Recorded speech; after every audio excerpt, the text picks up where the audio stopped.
We are live, ladies and gentlemen. Oh, let me fix this.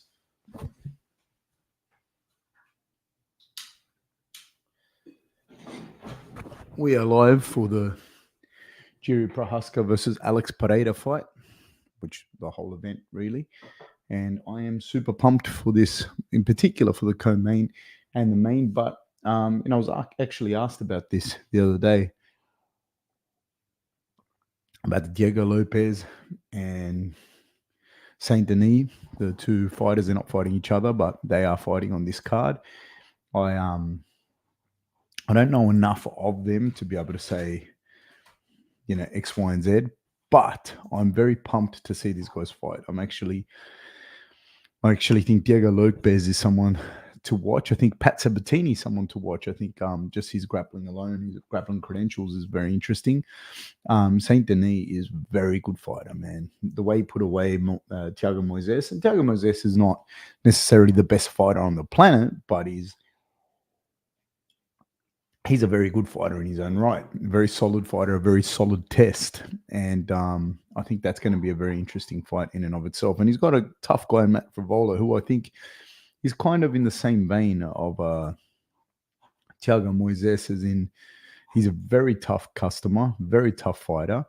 I don't know that he's going to be a champion necessarily, but he's a very, very tough customer in itself. He's got big wins, over Jalen Turner. He's got a decision loss to Arman Sarukian.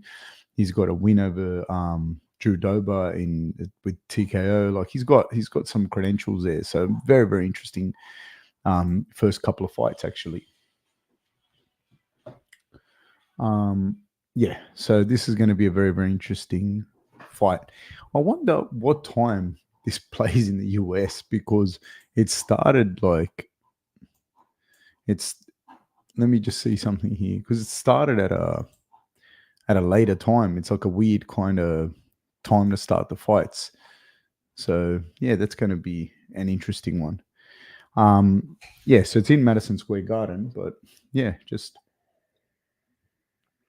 it kind of starts late here, and I imagine it'd probably be a kind of awkward time everywhere else. It's not the same time it usually starts in Australia. So in Australia, the fights usually start at midday. Like the main event usually starts at midday. It doesn't usually start this late. But that's my take on that. In particular, I'm very, very interested to see how Diego Lopez is going to do versus Pat Sabatini. I'm very, very interested in that fight.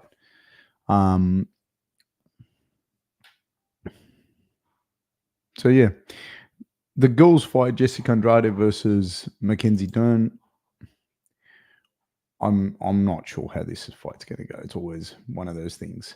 With the women's fights, I don't follow them closely enough, but I'd imagine that Mackenzie Dern is going to win this fight. I honestly don't follow it enough to be able to say to you a proper,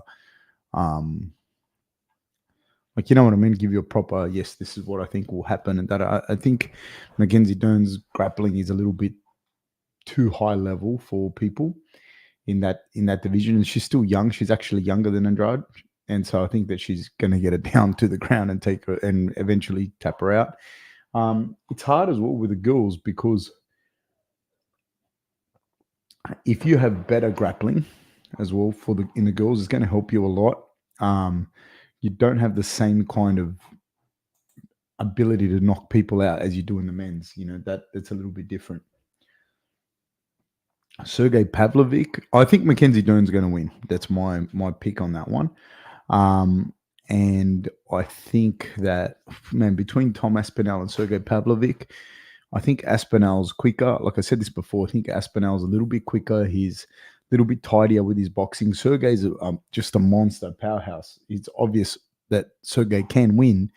The question's not can he win. The question is, will he win? And I don't know. I don't think that he's necessarily as quick and as tidy as an Aspinall, and that I think is going to cause him problems in this fight.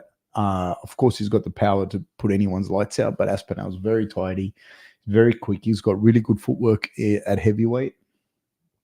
He can crack and he can grapple, and So can Sergey though. Sergey can grapple. He can definitely wrestle. He wrestled Greco-Roman in Russia since he was a little kid, and I don't see a situation there where the problem that I see is that Aspinall's going to be just a little bit too good on his feet with his movement, and his hands are sharp and tidy. I don't know what it's going to actually look like when they start cracking. Hey, Heath Perry says, "Hey mate, can you please break down the main and co-main event and who you think is going to win?" Yeah, I was kind of doing that then, but I'll just tell you again. Um, I think that Aspinall will be a little bit too quick. I think that Sergey is a very good wrestler, and he comes from a wrestle heavy, grapple heavy team, and he did Greco-Roman since he was a little kid, so he's not going to be caught out necessarily with the wrestling. But I think that Aspinall can open up the wrestling for him because his footwork's better. He's got tidier hands. My pick is probably Aspinall, I'd have to say, because I think he's got tidier hands. He's quicker, and that'll allow him to get in on that double leg. And I just think he's going to hurt Pavlovic on the feet as well, just because of his movement and his hands are light. Like he moves well, Whereas Pavlovic's is a monster, he's a wrecking ball. Early on, anyone can catch anyone, but I think as the fight progresses, Aspinall will just be tidier than Pavlovic. Jiri Prochazaka and Alex Pereira, man, I think I lean towards Alex. I pick Alex to win a fight, and he could catch Prochazaka, but Prochazka's no joke. The other thing is there's an X factor there in that Alex has been active and Prochazaka hasn't. Prochazaka could catch Alex with something that he definitely, either one of these guys can catch each other. But I think if it's just a fight and the fight progresses, I think Alex has better tools and tactics to take this fight to a win. I think that Alex can land. I think Alex is going to land the leg shots. I think Alex is going to land leg kicks on that heavy leg of Jiri's, and he's going to go to the body with Jiri, and that's going to start to set up that left hook. That right hand is low from Jiri at all times, and it's a tough game. That's a tough game to play with someone like Pereira. That's my that's my take on those in a nutshell between those two. But the big thing with all four of those guys is that all four of those guys can crack, and so it's very hard. And they're good fighters. It's not like you just have a puncher's chance. They're all good fighters. So these fights can look easy compared to the other guy. Any one of these four guys could hit the other guy and have him on ice skates or hurt him real bad and either knock them out or change the whole trajectory of the fight. So this is a big X factor with this co-main and the main event, is that all four guys have got dynamite in their hands. So that's a really interesting thing when you're trying to pick who's going to do what. You know what I mean? That's my take. Leighton J says, I think he can grapple, but there's a difference between him on the bottom and the feet. Compared to Aspinall, he's not comfortable on the bottom. No, he's not. He's not a guard player. But he does have extensive grappling experience. He does have extensive wrestling experience. Whether or not you can put a guy like this on their back and hold them down is a different story. And he trains out of a camp where that's what they do, try and pin each other on the back. I don't think any of those guys out of that region camp / thing have like guard work Brazilian jiu-jitsu style as we know Brazilian jiu-jitsu to be. I don't think that's what they do. And so he's not going to be comfortable on the bottom, but his games are going to be to get up from the bottom. So I think it just depends how he gets to the ground. This is a big difference. It just depends how he gets to the ground. If Aspinall cracks him one and he's a little bit in La La Land, then Aspinall's going to get the better of it. But Sergey, he's been wrestling since he was a little boy, and he wrestled in Russia. and he's still wrestling in Russia. So I don't think that in and of itself is going to be crazy. Cooper Marion says, do you consider Aspinall versus Pavlovic equivalent to the real title? It's basically the position Rob was in where the champ was taking a victory lap and the real contenders were fighting it out. Well, John Jones has torn his pec, as I understand it. I can't really compare everyone, you know what I mean, the situations. But I will say this: the champ has torn his pec. These two guys, to me, honestly, I like this fight more than Miocic and Jones because I feel like Jones is still there, but Miocic is a little bit. I love Miocic. I'm a huge fan. But at 40 plus, it's a little bit past it. You know what I mean? I'd like to see new blood. And these two dudes are definitely going to do that for the heavyweight division, is make it interesting. And the heavyweight division is not always the most interesting of divisions. So I definitely think that having these two proper contenders in there, fighting it out for an interim belt and making it interesting against John Jones if he comes back, provided that he doesn't have any injuries, I think it'll fuck that it's good. It's a really good fight. I really like it. Leighton J says Aspinall's BJJ is slick. It is very slick. His grappling is very, very good for heavyweight, especially. But I do think it has to be set up with the strikes for him to be able to take a guy like Pavlovic down. Leighton says, yeah, Pavlovic has that ARB background. They are all tough motherfuckers. Yes, so they are.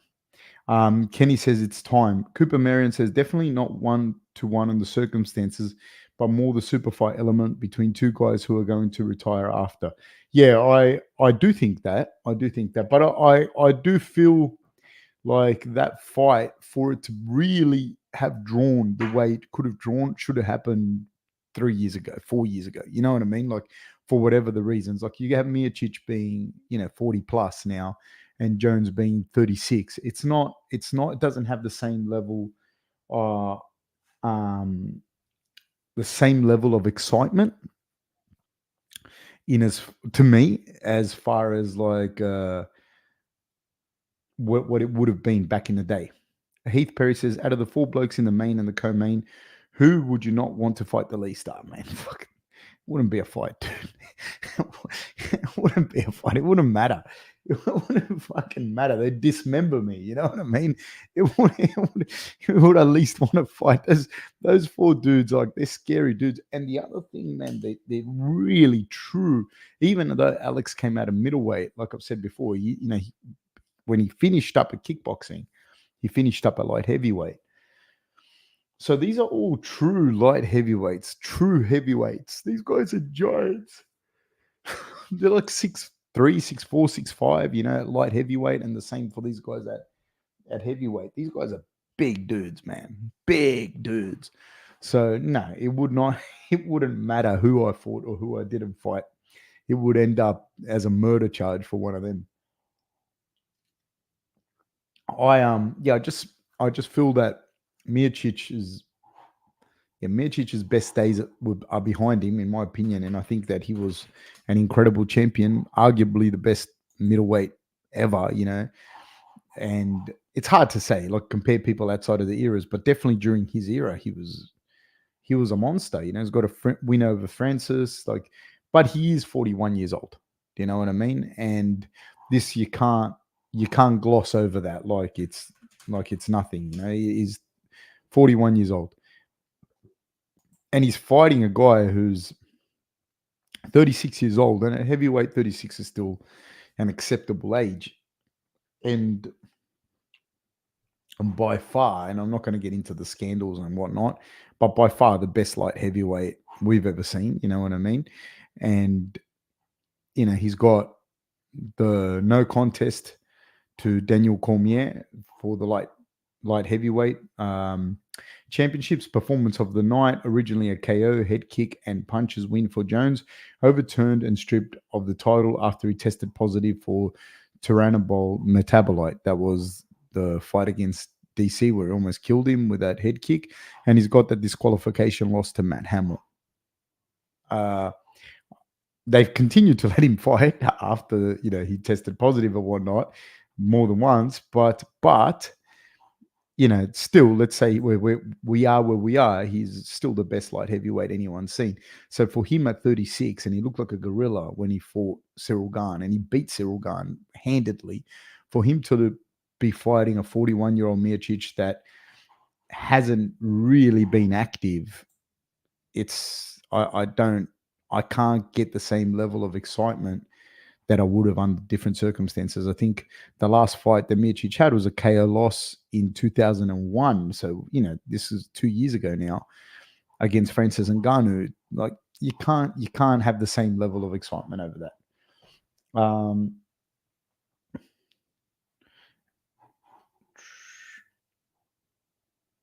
Cooper Marion says John Jones is like $1 billion in fight years. John Jones has had a huge amount of fights, but so has Miocic. Miocic's had a lot of fights, and he's had a lot of like wars. He's had a lot of tough fights, a lot of wars. He had the trilogy with Daniel Cormier. That was a tough night, for both those men in there. Then he had the KO loss to Francis. He had one of those one in the trilogy. He had a KO loss to DC as well. He had a decision win over Francis Ngannou, which wouldn't have been fun.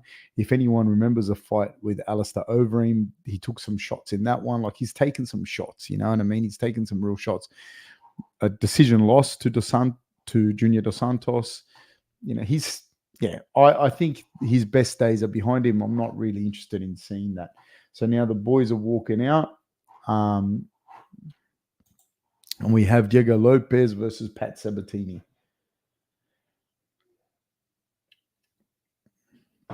I'm really interested in both of these guys.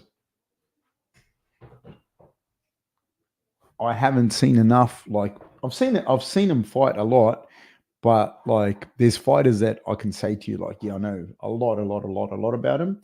I've seen them in a few of their fights. I think Lopez is very good. I think Sabatini is very good, and I'm really, really pumped to have a good look at these guys fight each other. Sometimes I don't want them to fight each other. It's such a good matchup, but I don't want them to lose to one or the other. Like I didn't want Imavov or Aliskerov to fight each other. I'd rather they fight some other guys, and that's how I feel about it. Cooper Marion says that's why I care so much more about the fight tonight. Just feels like John and Stipe are in a different division. What is Pat good at? I only know Diego. Man, Pat is a black belt under Daniel Gracie, and he's also NCAA Division I wrestler. So he's a very, very credentialed wrestler and jiu-jitsu fighter. He's got a black belt in Tang Soo Do as well, which is a striking art. So it's interesting. I think it's very similar to karate and taekwondo kind of thing. So he's a very, very interesting fighter, and he's got his losses are to Damon Jackson, to James Gonzalez. The Damon Jacksons were 2 fights ago. And then he's got a couple of other losses earlier in his career. But he's a very, very interesting guy, very well-rounded guy. I'm interested to see him fight. I'm interested to see him fight against Diego, because I think Diego could potentially be the future at featherweight. He's a tough customer himself, so it'll be interesting to see.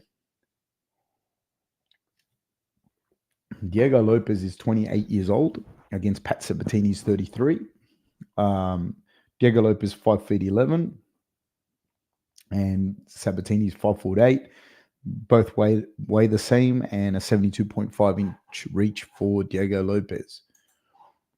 Very, very interesting. I like it. I like this guy. I'm a little bit high on him, but I don't know. And he's very he's got losses in his career and that, but he's got a lot of fights at that age too.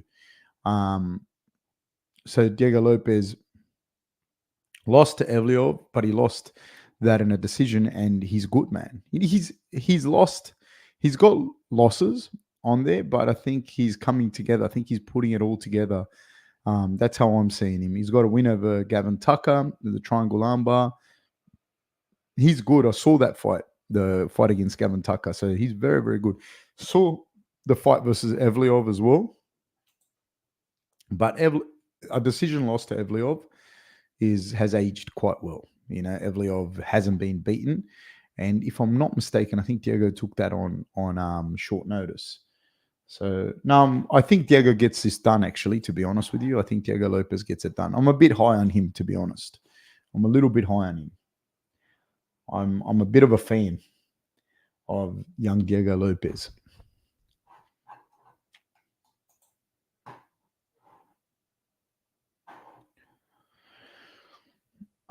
Heath Perry says, do you think Shavkat Rakhmonov is a future champion? He could potentially be a champion for sure.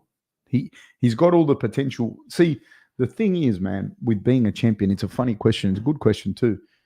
The thing with being a champion also requires an element of luck. It's not just you being really good. Like you can be good and then you just fight a guy and you take that loss and then your life goes in a bit of a different trajectory, or you might take an injury. But is he good enough to be champion? Yeah, he absolutely is. We're off, guys. 56, 55, 54, 53, 52, 51.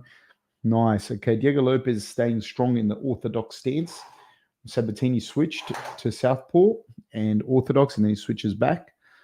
It's quite evident that Lopez is much longer than Diego Lopez, like really, really than Pat Sabatini. Pat Sabatini looks really put together, really strong guy. Oh, he hits Diego Lopez with a nice right hand.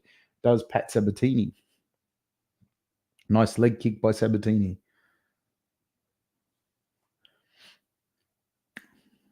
Lopez controlling the center of the octagon as Sabatini gets out of the way of a leg kick. Nice jumping front kick by Sabatini. Diego Lopez controlling, like kind of blocking it and parrying it away. Both times that Sabatini kicked.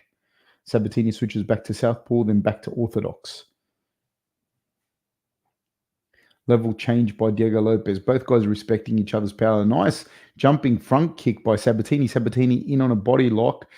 Diego Lopez doing a good job of getting his hips back. Both guys exchanging in the clinch. It looks like Sabatini may have got clipped. He went in low and he gets thrown by Diego Lopez. Diego Lopez has really hurt Pat Sabatini. He's hurt him bad. This fight's over. So stop the fight, ref. Stop the fight. He hurt him really, really, really bad. Really bad. And then when he knocked him out, dude, he hit this guy like 3 or 4 times more than what was absolutely necessary. Not his fault. Not his fault. The ref didn't stop that, but it looked to me like Sabatini was dead, like he was hitting a corpse. So I hope Sabatini's okay because, yeah. I'm telling you guys, this guy's a very, very, very good fighter. I'd love to see that fight versus Evliov again. But he could potentially be the future at featherweight. Young guy, hits hard, good grappling, is a problem. He's a real problem. Big right hand over the top, and he puts Sabatini on ice skates a little bit. When you see two fighters next to each other, and Sabatini looks like he's kind of jacked up to that weight division. He even looks small for this division. And Diego looks like he's got the frame that could even be a little bit bigger, probably not quite a lightweight, but he could probably fight even a little bit heavier because he's kind of slim through the waist and everything. He's not as big as a lightweight. But man, that was very, very impressive. Very impressive. I was actually curious to see how they'd wrestle, but when I saw them in the cage together like that, and because you don't know until you actually see them in the cage and moving, it just looked like Lopez was just way bigger. You know what I mean? Just a bigger guy, bigger fighter, longer, broader. Whereas Sabatini looks really muscled up. He looks like a really thick kind of strong guy. But if you look at them like this next to each other, Lopez is way longer and taller, and just broader frame kind of thing. Especially when you watch him fight and you start to watch them move. And Lopez moves so well. He moves so well and so easily, you know. I'm really, really impressed by him. Really impressed. And then we have Saint Denis versus Frivola. And this is going to be a very interesting fight in itself. You know, I'm a big fan of Saint Denis as well. This guy is a big boy in this division. He's a very good grappler, very, very good grappler. Grew up doing judo. No joke. You know what I mean? He's no joke. His dad was a pretty like competitive judoka as well. He's a brown belt in Brazilian Jiu-Jitsu, black belt in judo. He's been doing there's a different thing when you've been doing these sports like judo or wrestling or jiu-jitsu and you've been doing it competing in them since you're little. Your balance and your knowledge for grappling is very good, man, and your strength for grappling is very good. The same as for striking. Like if you've been striking as a little kid, like you've been doing boxing or kickboxing or whatever, that the reflexes and your ability to move in and out of strikes is you can't just make up for it. This guy's good. This guy's very good. And his loss is against Dos Santos, and it was a decision loss at welterweight. Um, and Dos Santos is a very good fighter. Very good fight. I think he drew on the weekend and like the last weekend, and he's obviously got that win against Strickland. So he's got, Dos Santos is very, very good fighter and very underrated, I think. He's getting on a little bit now in age. He's 36 years old, but he's still a very good fighter. So he had a very good showing against the Renat Fakhretdinov last week. I thought Renat was going to get it done, to be honest with you, and he almost did in that first round. And then he's got a split decision loss against Salikov.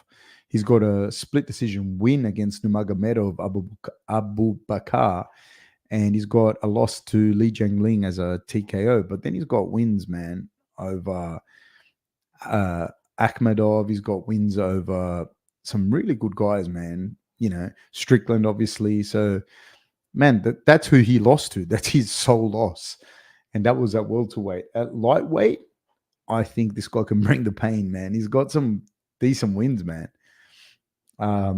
So, yeah, I'm actually a bit of a fan of this guy as well. People were asking me about him and the other Sabatini and Lopez. I didn't know enough like to be able to say, hey, this is what's going to happen, da. But I'd have to pick. I picked Lopez over Sabatini and I picked Saint Denis over Frivola, and definitely be able to get more and more into these fights.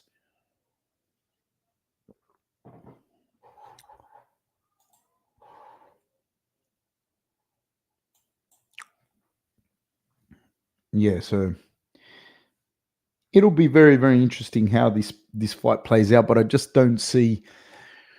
He impressed me, this guy, man, when he fought Thiago Moises, because he was like, Moises a good grappler, especially in MMA, and Moises had some moments. He put him in a deep knee bar and couldn't finish it.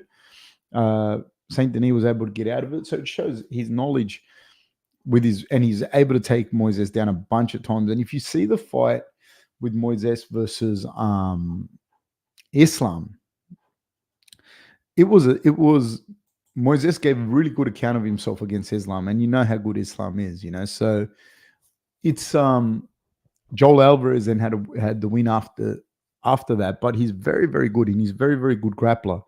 He's got a decision loss to Benil Dariush. He's got some losses on his record, does Moises, but they're not against Ismagulov and Mahashev, Joel Alvarez, and Saint Denis. So they're not, in the UFC I'm talking about. He's got a loss before that in the LFA, and a loss in Atlas fights to Jason Knight, but who's also been a UFC veteran. So there's no joke. Like he's a very good grappler. He's a very good fighter, and these are good wins that Saint Denis has in his corner. just watching Alex Pereira walk in. I am a fan. This is one of those fights where I don't want to see either guy lose. I'm a big fan of Jiri. I like how he is. I just like how he carries himself. He's definitely a character, and he seems like a wholesome enough dude. Um, and I'm a big fan of Pereira, huge fan. So yeah, I don't know. I don't like to see either one of these guys fight. The guy that I'd love to see in the UFC is the Bellator middleweight champion. Um, what's his name? Johnny Eblin. I'd like to see him fight in the UFC. I'd like to see him match up with few of the guys. That's yeah. That'd be my thing. I'm just looking at him now, like I was just looking at some of the fighters and that, and he'd be a very interesting guy to have in that mix. You know, he's got some good wins, but I'd definitely like to see him how he matches up with some of these guys at that in that weight division.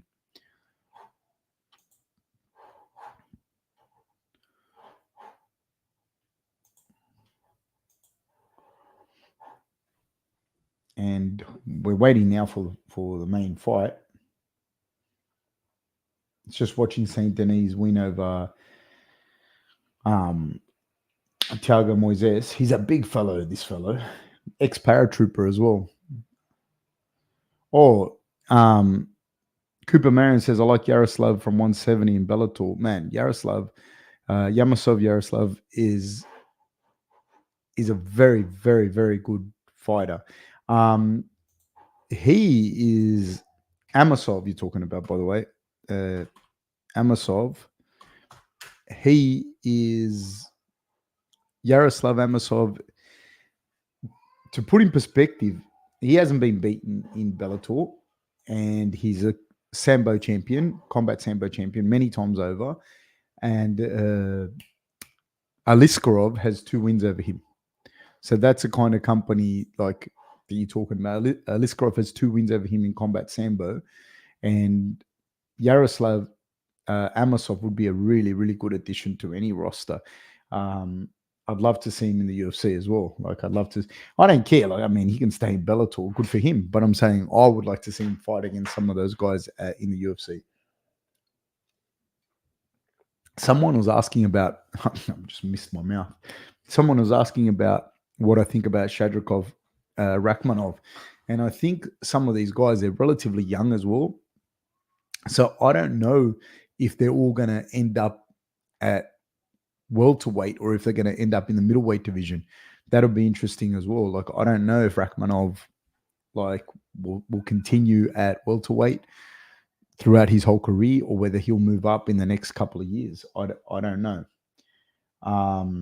Saint Denis making his walkout.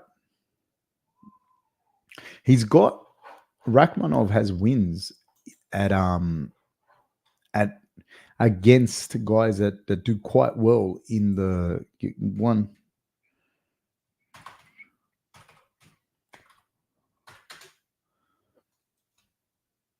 Yeah, he's got. Bear with me 1 second.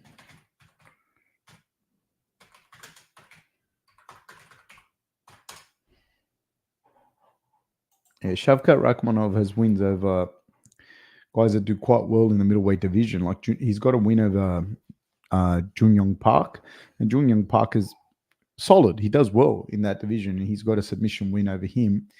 And I mean, I would be interested maybe to see how he goes. You know, like if he moves up, because he's still relatively young. I don't know how much the weight cut takes out of him. He's 29 years old.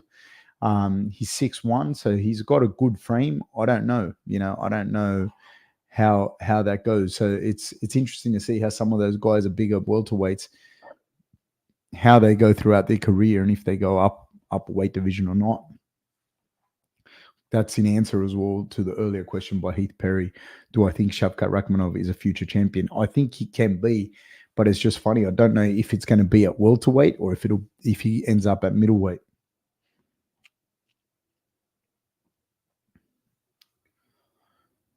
Saint Denis out here now.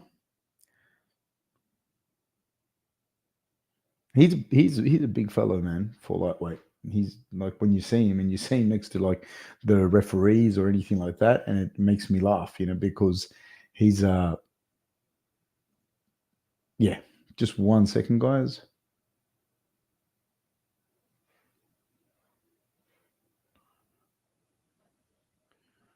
Okay.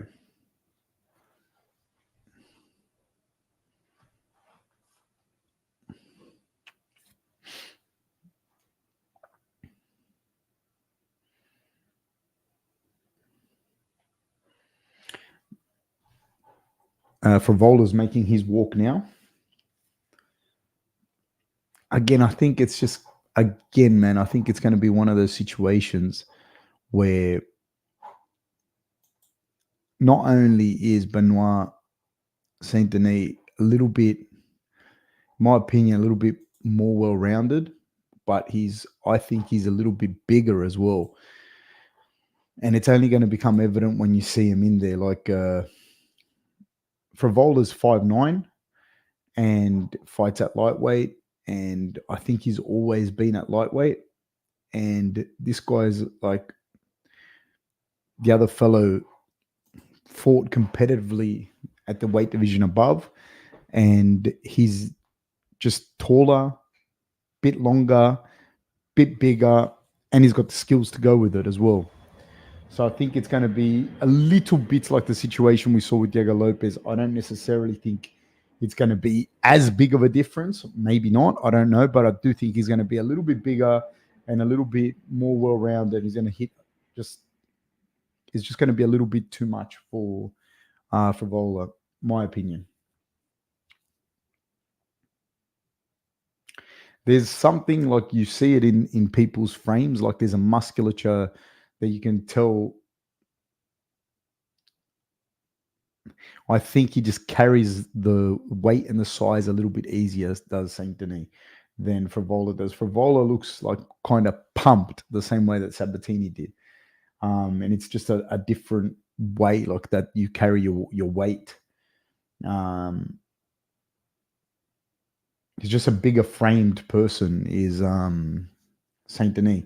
Like when you see him next to each other, yeah, he's just kind of taller and broader, and he's powerful and he has the skills to match that frame. So I think he's going to be a little bit too much for Frivola, in my opinion.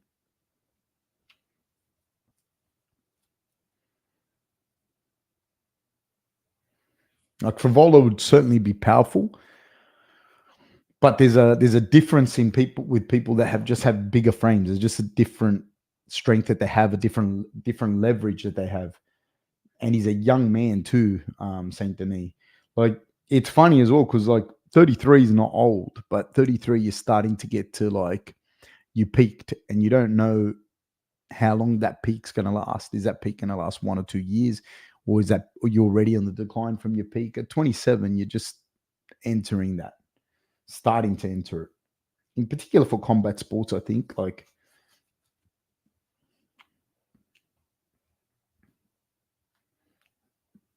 Yeah, I'm pretty pumped for this fight. Because I like whenever you get to see new people, like new contenders coming into the division and that. I like to see guys that are starting to fight up the card or have the potential to fight up the card. I don't want to see people just like I hate when it's like it feels like there's like a 6-man tournament or something or a 5-man tournament and it's been occurring for 5 years. I can't stand that. Buffer screaming at Frivola. Frivola's super pumped. But you'll see it straight away, those of you that can see it. Like the framing is different between both these guys. You can see it even before they go next to each other. You can see it like straight away. That doesn't mean that Frivola can't catch him. That doesn't mean Frivola can't thing, but you see it straight away. And then Saint Denis has the skills to go with it. I'll see it even before they were next to each other. Like you could see it like when they're standing next to Buffer and then next to the cage. They're about to touch gloves, and they touch gloves. Saint Denis in the southpaw stance. Frivola is in the orthodox stance, left high kick by Saint Denis to start things off. 52, 51, 50. Inside kick by Frivola. But already Like Frivola's like super amped and pumped. He's got kind of like nervous, erratic movements, swinging for the fences, big shots. But Saint Denis does a good job to slide out of the way. He's much more composed is Saint Denis already. Frivola is like pumped, like, and he'll be very dangerous now early on. But another beautiful body kick by Saint Denis and answered by Frivola. Frivola checks it. Oh, he's in deep on the guillotine, but he misses the guillotine. Does Saint Denis. Saint Denis now on the bottom with an open guard, and Frivola's on top. Frivola's looking to pass. Great job by Frivola. Gets swept by Saint Denis. Wow. Great sweep by Saint Denis. Frivola's trying to turn to his knees. I think he's going to be successful. He does manage this. He's in deep on a double leg. Is defending with a crossface Saint Denis. Saint Denis back on his back now, again with an open guard. He's going to look for these butterflies in. No, he looks for an underhook. He's got into his knees. Frivola's attempted a front choke, missed it. Knee up the middle by Frivola, who's got his back to the cage. Yes, he's dead. He's gone. He's finished. Left high kick. Dude, I was about to say he's going to kick to the body, kicked him in the head and almost killed him. It looked like a sniper shot him from the 12th row. Yeah, Saint Denis is that good. He really is that good. Wow. And I think Frivola's saying was an early stoppage, and fair enough for him to say it. I mean, he is a fighter. He's going to want to keep fighting, but he got dropped flush. Like he got dropped bad with a left high kick. Very good kick. Landed flush. Dropped him. Great performance by Saint Denis. Because as Frivola's skirting away from him, he's got his hands down and he can't get his hands up on time. The foot catches him right on the temple and it looks like he got shot. And then as he lands, he's not defending himself. It wasn't an early stoppage. It was a very good stoppage, actually. He looks like he got shot, dude. He went for the takedown. This is something that, like I always say about this, like whenever there's a break in the grappling, you got to go. You got to go first. People do that a lot of the times. Like they drop their hands and move, and you get hit. Or there's clinch work going, and you kind of break off. You still got your hands up. You can hit the body. Leighton J says that's what you get when you circle with your hands down. I mean, fuck, it happens, man. Having a conversation going, thank you. Oh, yeah, they're both ex-military, these two. They're both ex-military. Cooper Marion says, that guy's scary. Yes, he is, sir. Yes, he most certainly is. Yeah, they're both ex-military guys.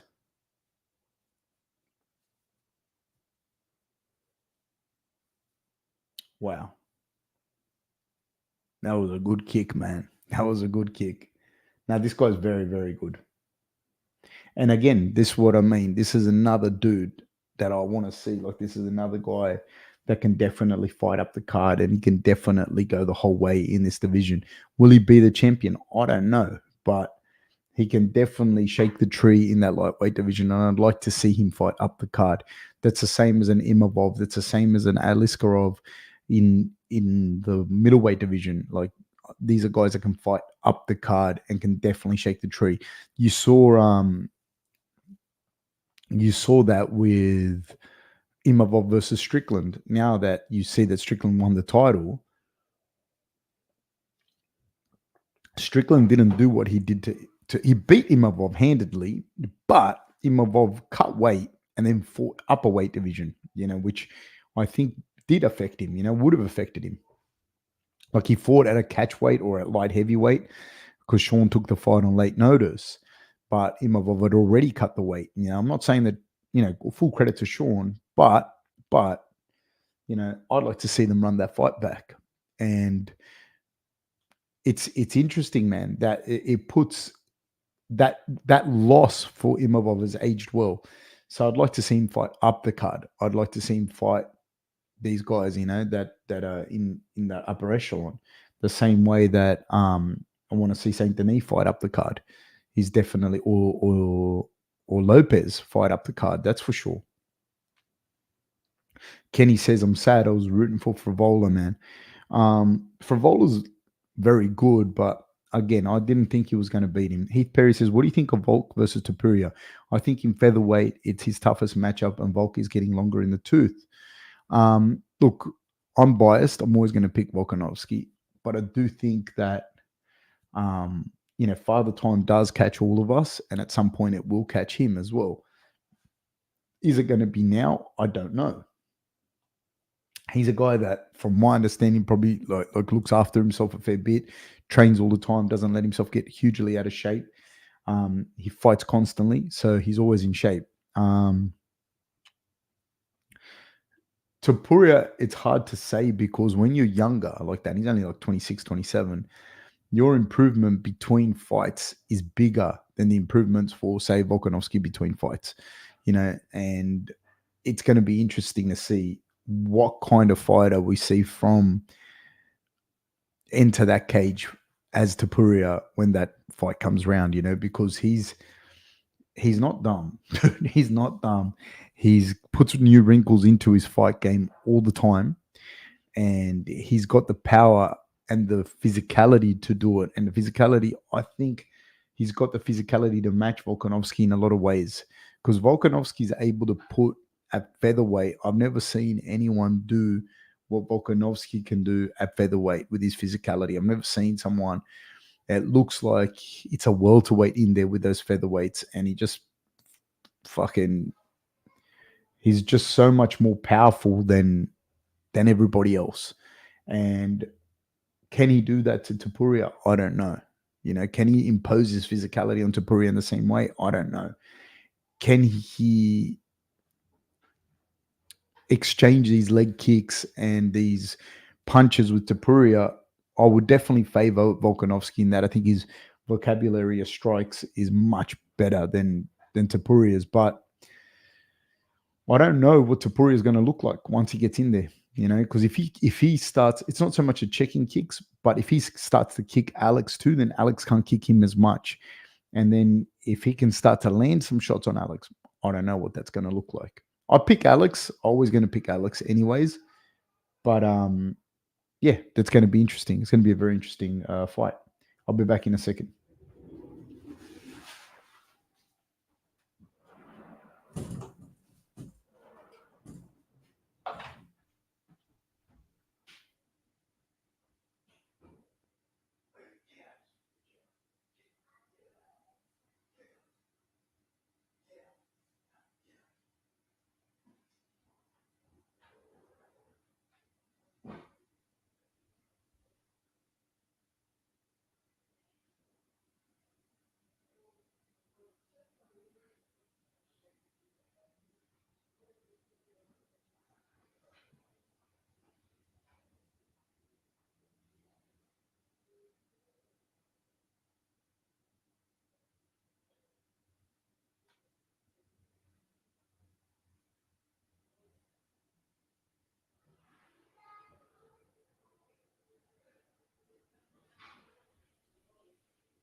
Yeah, that's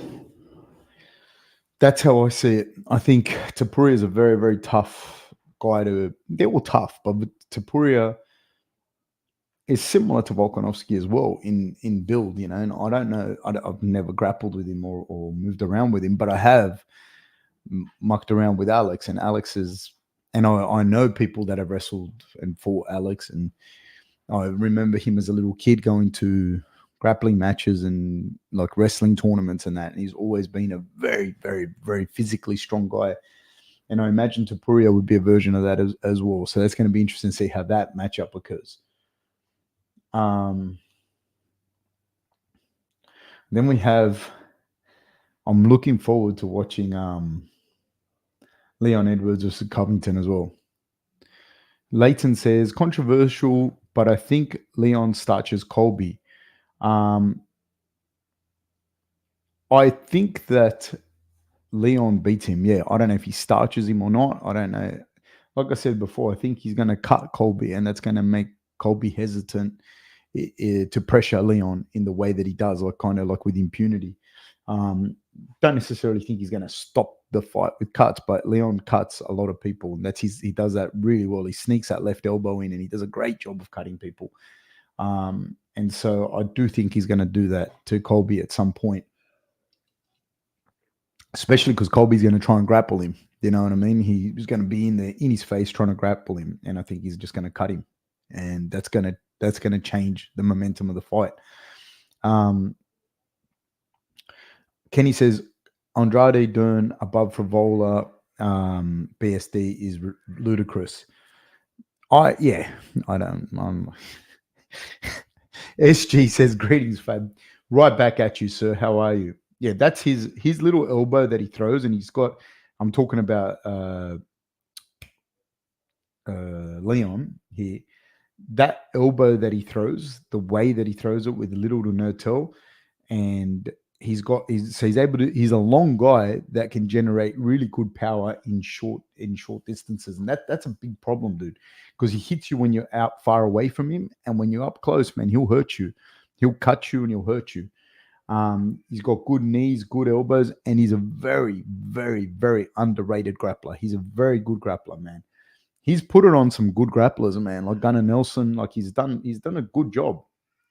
Leighton says, yeah, once Leon catches him, Colby will get hesitant, like you said.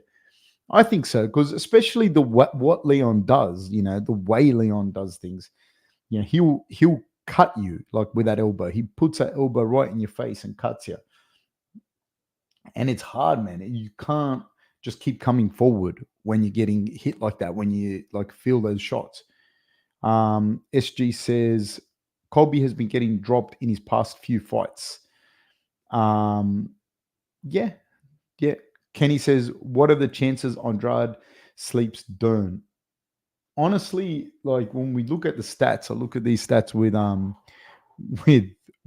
Sam when we do the lies, dirty lies, and statistics. The best bet in the world is the lighter you can bet on women's fights going to a decision. Like if you want a safest bet, I think that it's a 60% chance that women's fights, the lighter the weight, the lighter the weight, the lighter the women's weight, the higher the percentage, and it's in the 60s, that it'll go to a decision, right? So it's relatively rare to see like KOs in the lighter weight classes of women. Do I think that Andrade, who's on a 3-fight skid, is going to knock out Mackenzie Dern? I don't think so. I think Mackenzie Dern's Mackenzie Dern's a much better grappler, like a much better grappler than her. And so I think Mackenzie Dern's going to get her to the ground and beat her. You know what I mean? It's hard it's not the same with women's MMA, like the same as men, like where one dude can pop the other guy and just knock him out. So I don't think that I mean it could happen, but I don't think so. I think Mackenzie Dern's going to get it down and tap her out. That's what I think will happen. If you want to put money, man, you bet money on the lightest women's weight division you can find and bet that it will go to a decision. And if you know one of the girls is better, just bet that she's going to win, because it's much harder to have that X factor. I'm not saying it can't happen, but it's much harder to have that X factor that she could get caught with something. It's much harder. It can still happen, of course. Beetlejuice says, hey, Playboy, always a pleasure watching you call the fights. Do you think Jury's MMA experience will give Alex problems? I think at this stage in the game, I think Alex has got enough MMA experience to to combat that. Like he's fought enough good guys in a relatively short period of time. Like everyone that like he fought Strickland.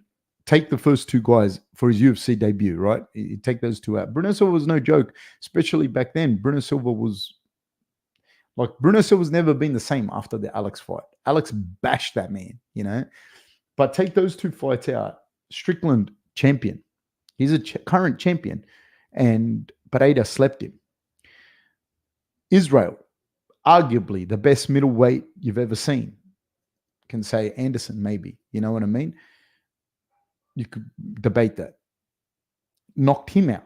Then he lost a knockout against Israel in a fight in which he was doing really well. Former light heavyweight champion, Jan Blachowicz beat him. So these are like, other than the first two fights, only champions that he's beaten, and he's beaten them.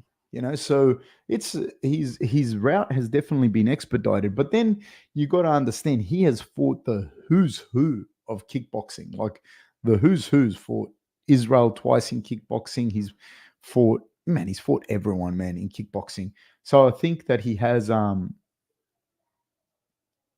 like the fight experience. No, he's got. I don't think that's going to be a problem. Like he's seen enough, and he trains with with a good camp, and he's also not just fighting, but he's also got like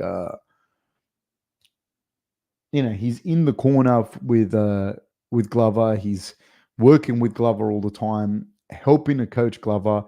So his body of work overall, it's definitely he's immersed in it. It's not like he's been dabbling in it, and he started thinking about MMA a long time ago. Like it wasn't like boom like this. He fought, then he went back to kickboxing, then he came back. So the thoughts of fighting in MMA have been there for a long time. So no, I think he'll be fine. SG says he puts his whole body in that elbow. Yeah, but he's also able to just generate the elbow from just different, like, boop, and just hits people. And it cuts you open. You don't have to hit that hard to cut someone open when you elbow them. Kenny says, that's a good observation, laugh out loud. I don't know which observation you're talking about, Kenny. Beetlejuice says, talking about dirty lies and statistics, Dern has one of the best bodies in the UFC. I like. Fair enough. Kenny says, appreciate the stream fight companion, Fab. Good to be here watching with your brother. No, man. It's good to be here watching it with you guys. I appreciate it and I love doing it. So thank you so much, guys. And if you haven't already, please like and subscribe and hit the notification bell. Mackenzie Dern is in the octagon now. Yeah, it's hard. Like, I mean, you could get knocked out. She could get knocked out, but it's harder with the women's, man.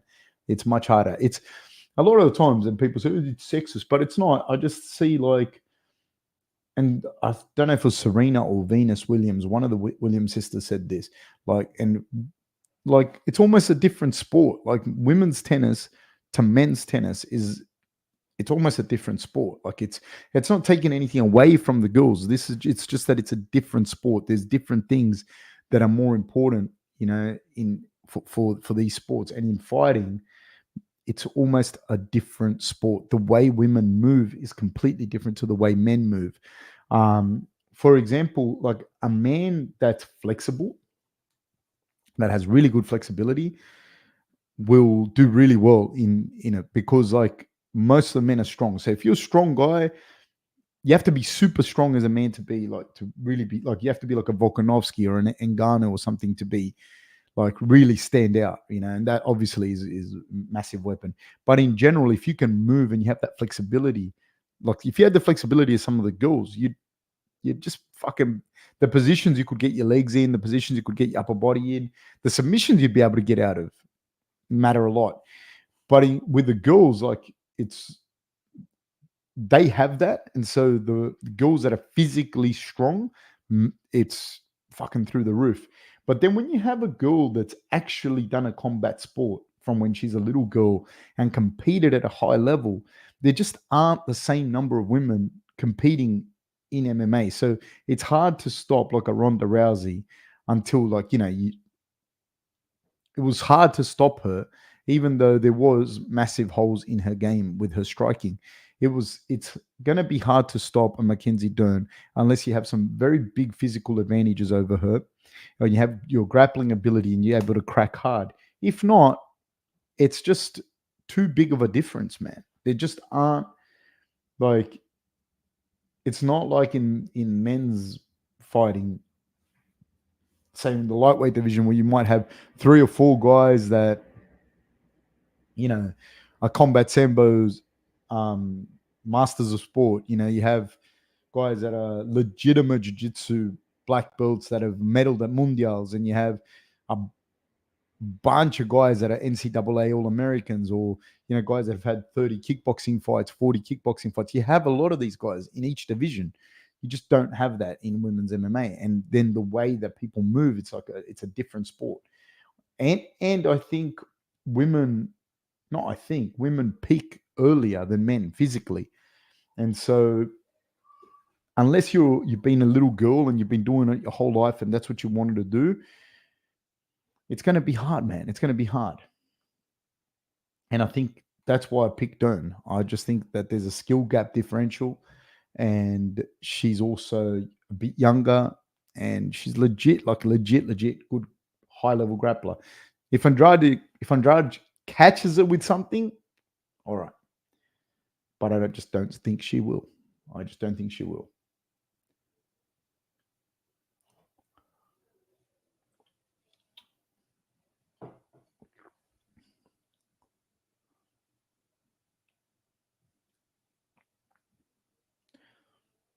Jessica Andrade looks very focused. She's not yelling with Buffer. There's Buffer screaming in her face. Yeah, I think this fight will be over relatively quickly, because either Andrade is going to catch her and knock her out, or Mackenzie Dern's going to get hold her down and work her way to her back and get the choke. I do think this. It's just different levels of grappling, man.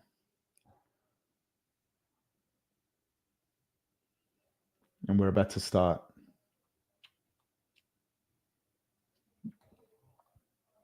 SG says Dern's boxing has been looking great.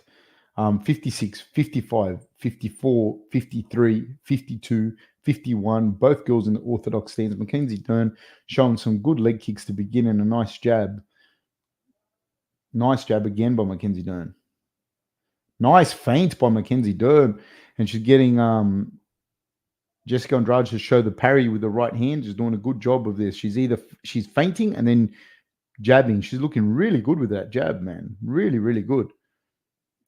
Nice front kick. The girls exchange. Mackenzie Dern with a big throw. Tries to step over to mount. Misses. Is in deep on a guillotine. Andrade gets her off. Very good. Nice little scramble by both girls. But that's, again, what I mean. Like, just that exchange there. Unless Andrade can catch a flush with something, it's going to be a big problem for Andrade. Just that exchange. Like, Mackenzie Dern, technically and physically different level to her. Andrade with a left hook. Nice work, Andrade. Nice little jab on Mackenzie Dern. Oi, nice leg kick by Andrade. Andrade with a left hook after the leg kick. Nice leg kick by Mackenzie Dern. You got to answer the kicks. Mackenzie Dern trying to get outside of that lead foot of Jessica Andrade. Throws a jab, does Dern. Swing and a miss with 2 left hooks by Andrade, and Andrade connects with a low leg kick. Nice jab by Dern.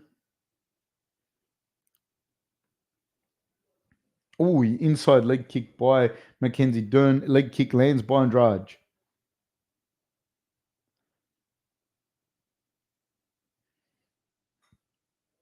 And both girls respecting each other's stand-up.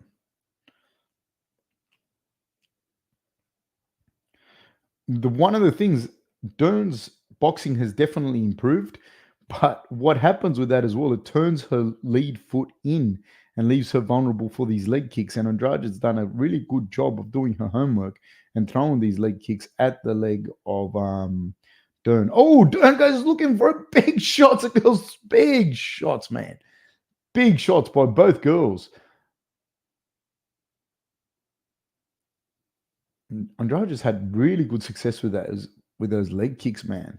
Inside and outside. Oh, almost ran into a shot by Dern, did Andrade. But Andrade was doing a good job of it.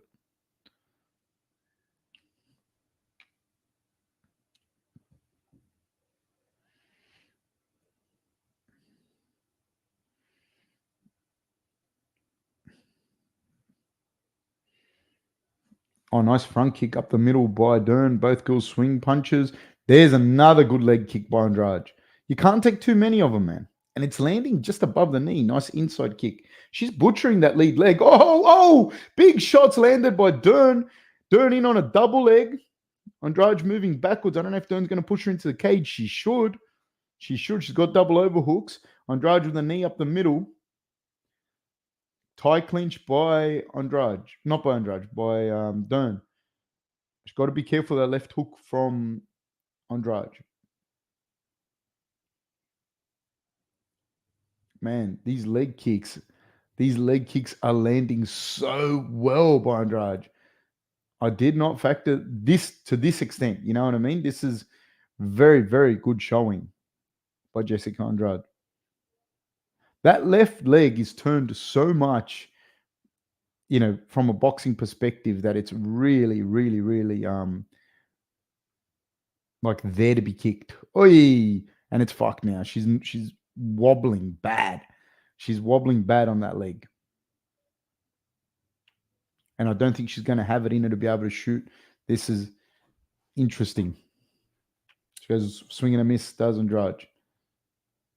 But still jabbing, good jabs, still landing them well. Is nice front kick down the middle by Dern. But every time she's connecting with it, but Andrade is catching it. There's 25 seconds to go. She's in on a single leg. Is Mackenzie Dern, and Jessica Andrade is doing a good job of defending it. She has defended it. She's framing on the face.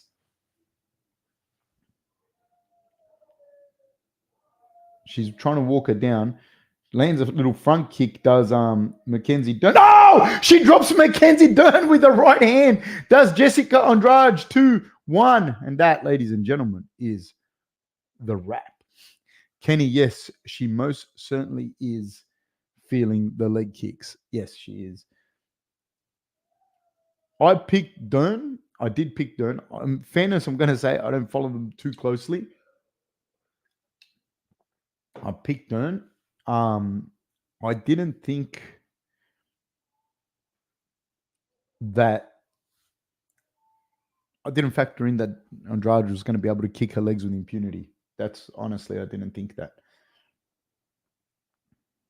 She's feeling it like really bad. Another thing that people don't understand is when you get dropped, when you get hit like this, it 1,000,000,000% affects your cardio. It affects your cardio. Like people don't understand this. Try it. Run on a treadmill and then get your mate to punch you in the face and then jump back on that treadmill. It affects you. You're in la la land. Like if you're not fit, man, you're going to really struggle with it. That short right hand by Andrade dropped out. Good flush.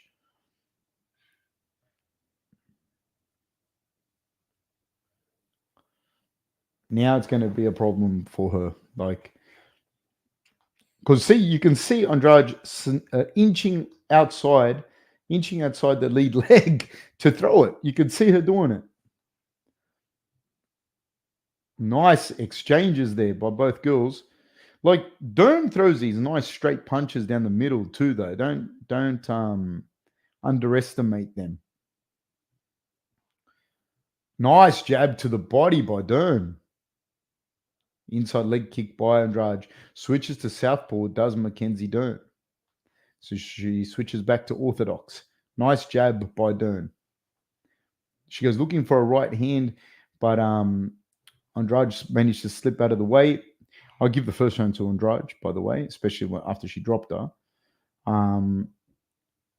So Mackenzie Dern is down around. And Andrade is doing a good job of getting out of the way of these shots. Oi, those leg kicks, man. Those leg kicks are landing so flush.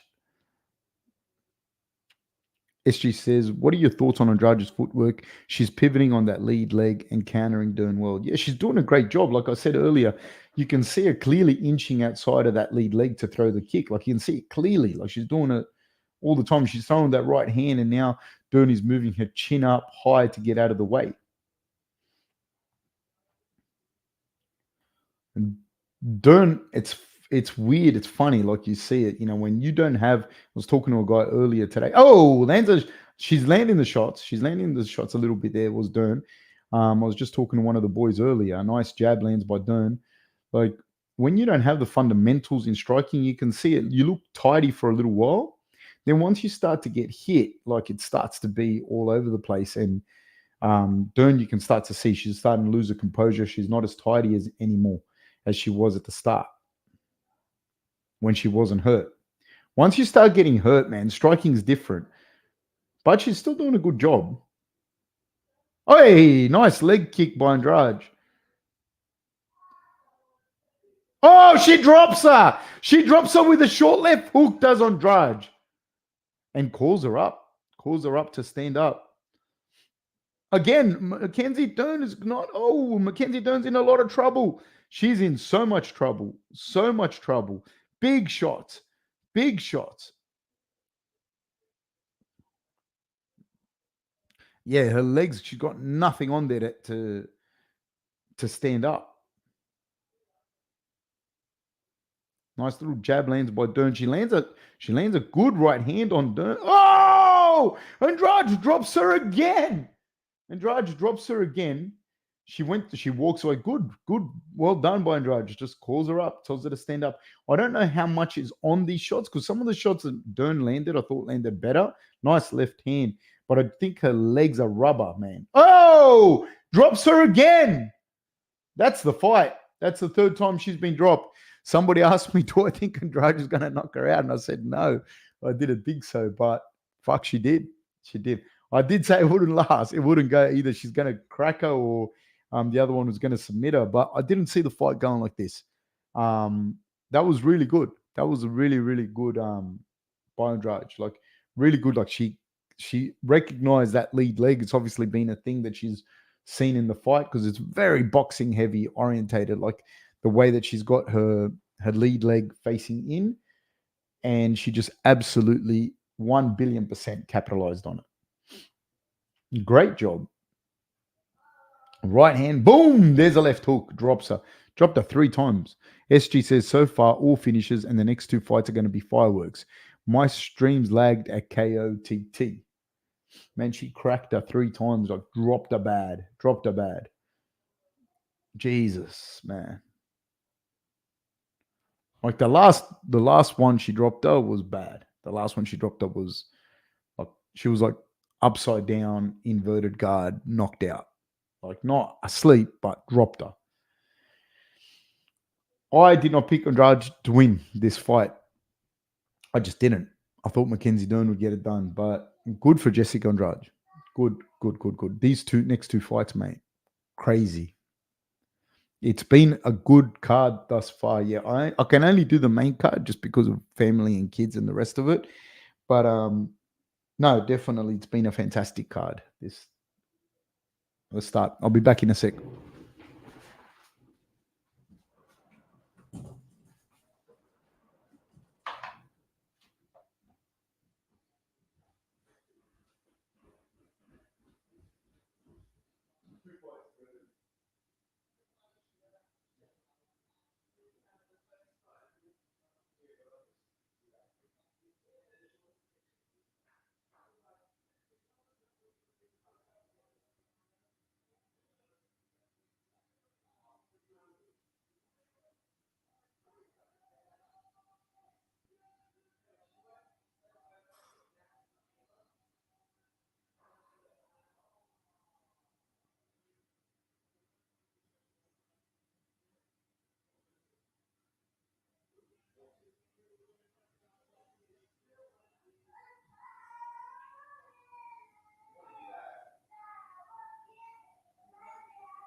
Leighton J says Dern's career has peaked.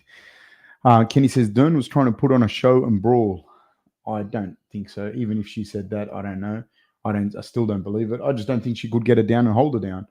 And you hear people say that all the time, but no, I don't think so. She's not dumb. I don't think she was trying to brawl. I just don't think she could take her down. She couldn't even get close to taking her down. Joseph says, I don't know what was the plan on Dern's side.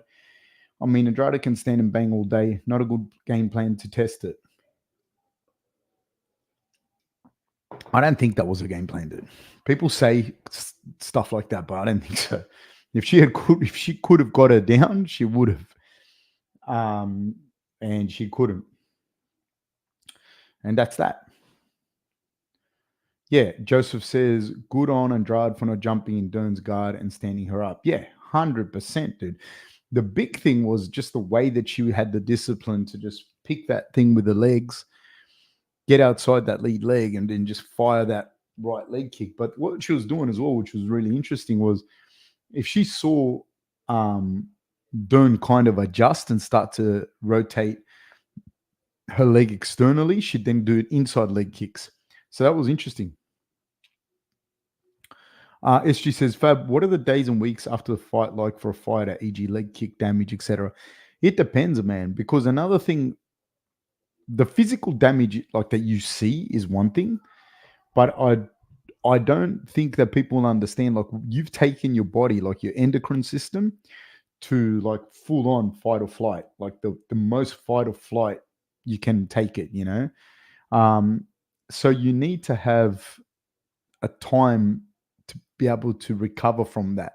Like you don't necessarily, and a lot of fighters go after their bodies like peak to that point and go and drink alcohol and eat shitty foods and they just stuff themselves and your body's not taking that well, you know what I mean? It isn't taking that well. And so I think that something that you need to understand is like you've taken your body to, like you've redlined your body. It's gone to fight or flight to the most highest point you can be, all your senses, everything, your endocrine system. And I think that that is a part of recovery that you need. That's why you need to have, you know, a little bit of time off. And it might just be days to a week or so, 10 days off, where you can let your body just come back down a little bit. You know, you might go and teach a class here or there, roll around if you want to, but you need to give your body some space and some time to recover and get your adrenaline, your cortisol, and all these things in order. You know, these that's the biggest thing, I think, because like the physical damage, you can get through the physical damage.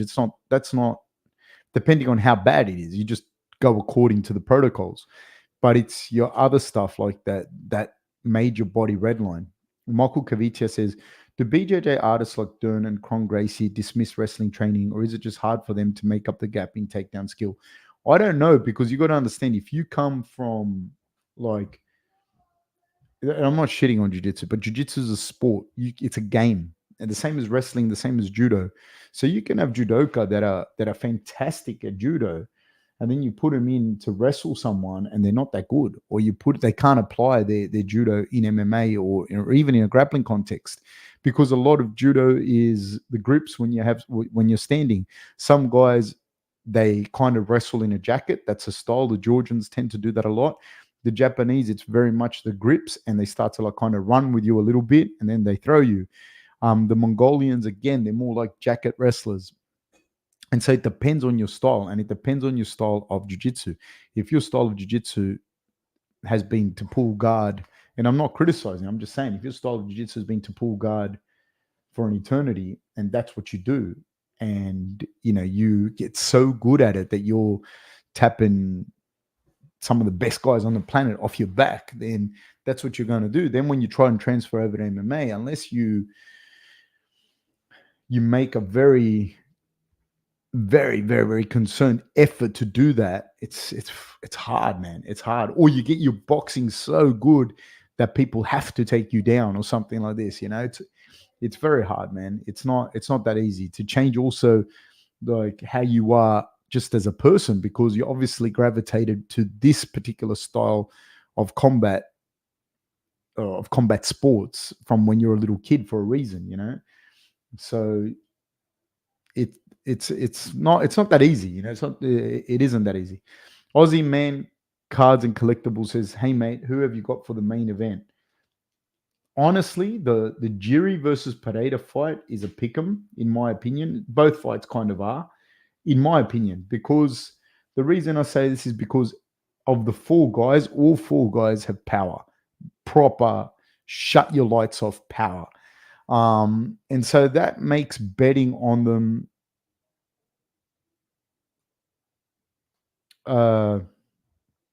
Harry DeLuca says, "Hey Fab, it's Trent. I got Darce choked in the final and got silver." So that's one of the boys that competed today. Congratulations, dude. Good for you. He just, it's not, when's Harry compete, Trent? And he just says that he got Darce choked in the final and got a final and got a silver medal. So good for him. He's been competing in jiu-jitsu in the white belt division. He's just starting. So going back to what we were saying,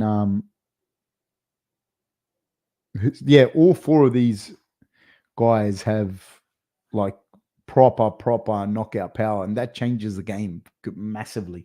It's like kind of stupid to bet on these guys on these fights. Like I said earlier, if you're going to bet the 60% chance that the lightest women division will go to a decision. That's your best bet. These guys are not a good bet. Someone wrote here, SG wrote, the next fights are heart attack central. Yes, they are. I think, but if you put gun to my head, I'll say Aspinall because he's just a little bit tidier with his striking, and his game consists of getting your hands up with fast hands and good footwork and shooting that double with very legitimate jiu-jitsu skills.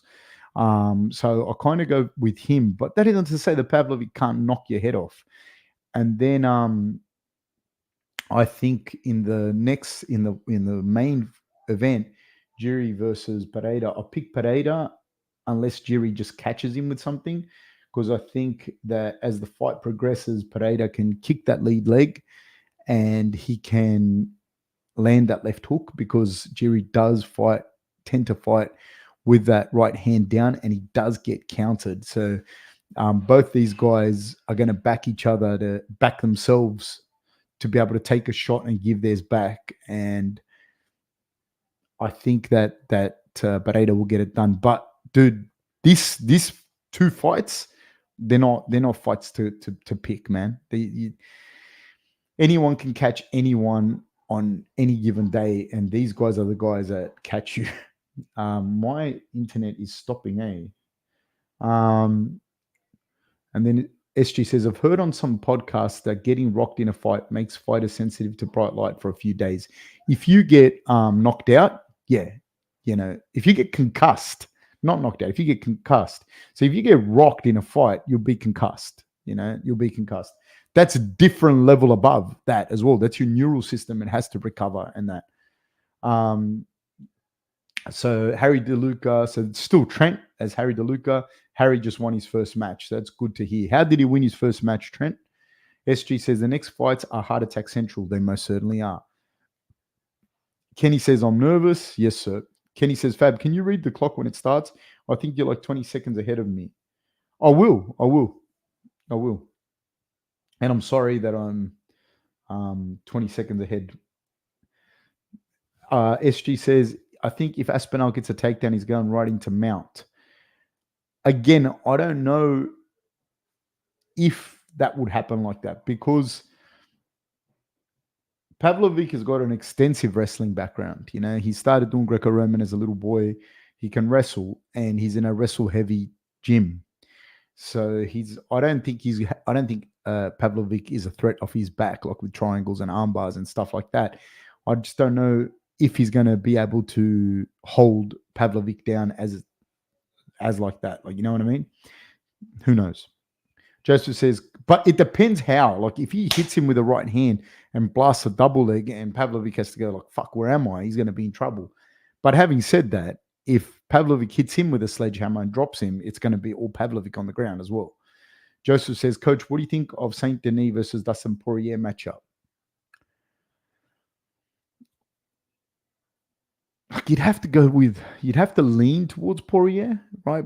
But I think there is a changing of the guard as these guys start to come to 33, 34 years old. And Saint Denis is now 26, 27. So he's now the changing of the guard, if you will, you know. So that'll be a very, very interesting fight. I'm going to go with Saint Denis. Oliver Ekman says, you love Sting. If you don't love Sting, you're some sort of Philistine. You're an animal. So you definitely have to love Sting, in my opinion. I'm a fan of Sting. Yeah, I don't know. I can't pick these fights. You know what I mean? Like Aspinall, Pavlovic. Like I can't pick these fights. Oliver Ekman says, I want Tom to win just because of his walkout. Hey, man, I like both these guys too. You know, it makes me nervous just watching these guys fight just because I like them both. I like how they carry themselves. I like Pavlovic. I think MMA Guru was talking about how he's one take Pavlovic, like when they ask him a question and he just answers in that like stoic monotone. He's like, and he did it better than me. MMA Guru did it better than I just did then, but it made me laugh how he did that because it's exactly how he is. So shout out to MMA Guru. It's exactly that. He's one take Pavlovic. They ask him and he just doesn't even think about it. Just boom. This observation is not it is mine, but MMA Guru was the first one to do it. So I'm not biting his content. I'm just saying what it is and shouting him out for it as well. SG says the Guru's Aspinall impression is hilarious. I imagine it would be. I haven't heard it. Like I can't listen to too much stuff because I'm just too busy. But I imagine it would because he does some funny impressions, and they're both English, so he'd actually be able to do it quite accurately.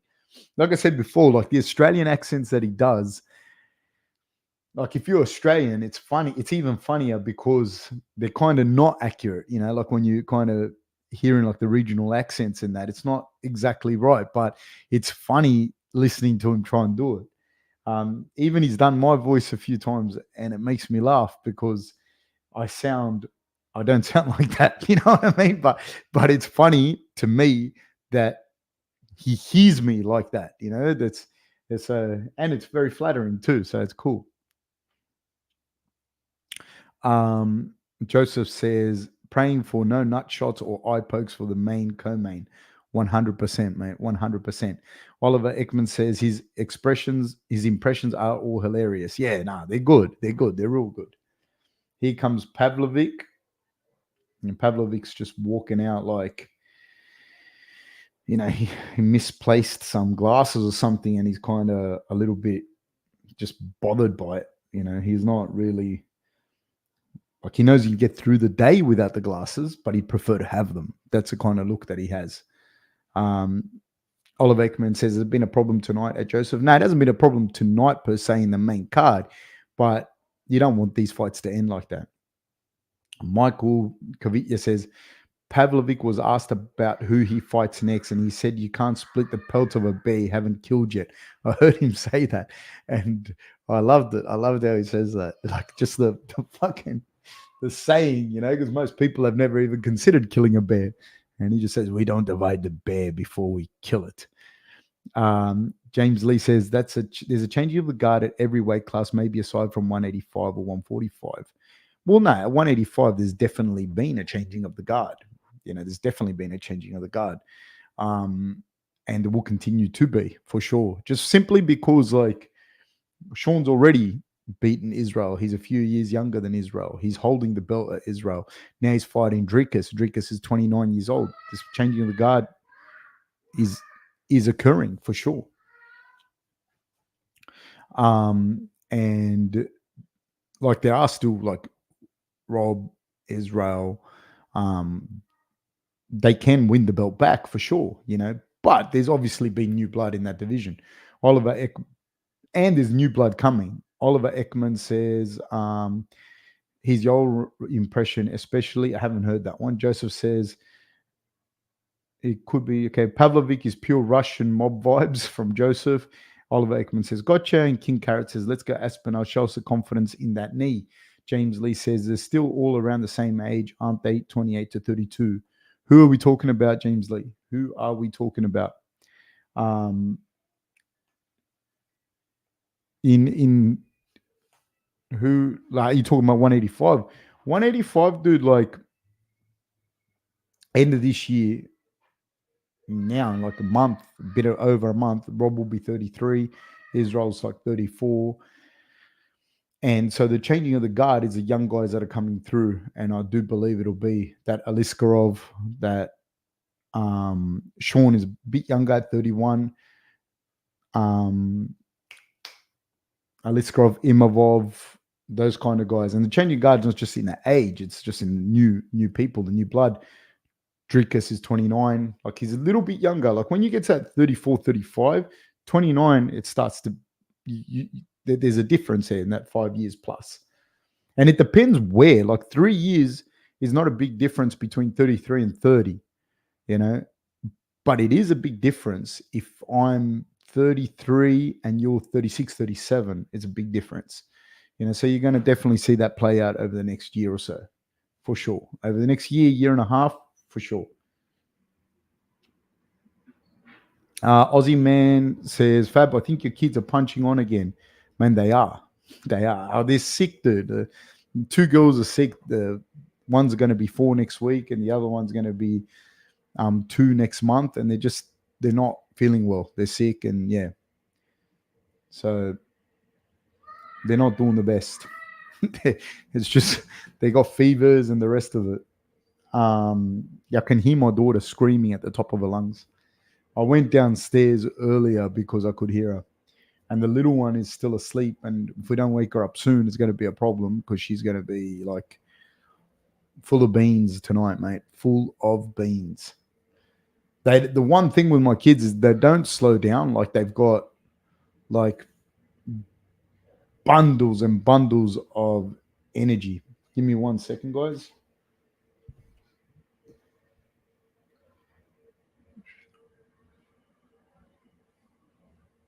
One sec.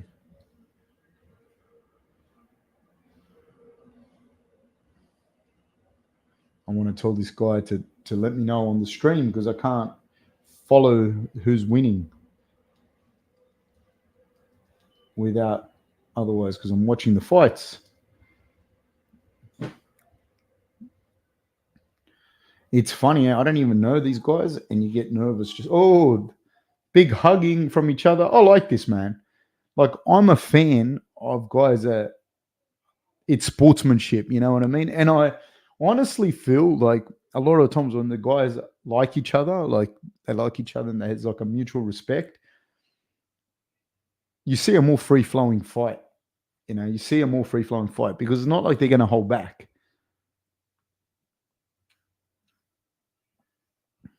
Okay, we're about to start. They touch gloves. No, they don't touch gloves. The glove touching has already been done. They're both in the orthodox stance. Nice leg kick by Aspinall. Sergey is a monster. He's such a monster. He's controlling the center of the octagon. Is Sergey, and he's savvy to the leg kick now. But that was a really good leg kick by Aspinall. You can't take too many of those leg kicks. And I think especially at heavyweight, dude, everything is just heavier, bigger, stronger, you know? Another leg kick. Oh! Aspinall eats 2 big shots off Pavlovic. Pavlovic hit him with 2 massive shots. Aspinall cannot get hit like that, man. He cannot get hit like that. Left high kick by Aspinall. My God, those shots were big. Aspinall deserves a trophy no matter what happens in this fight for taking those shots. Aspinall with his hands down, moving his head back. Nice leg kick by Aspinall. They exchange again in the middle. He drops Pavlovic. He knocks Pavlovic out.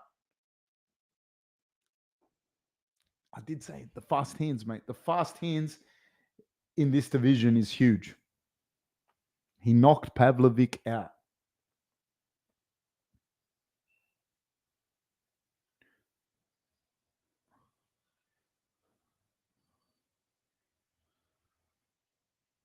Wow.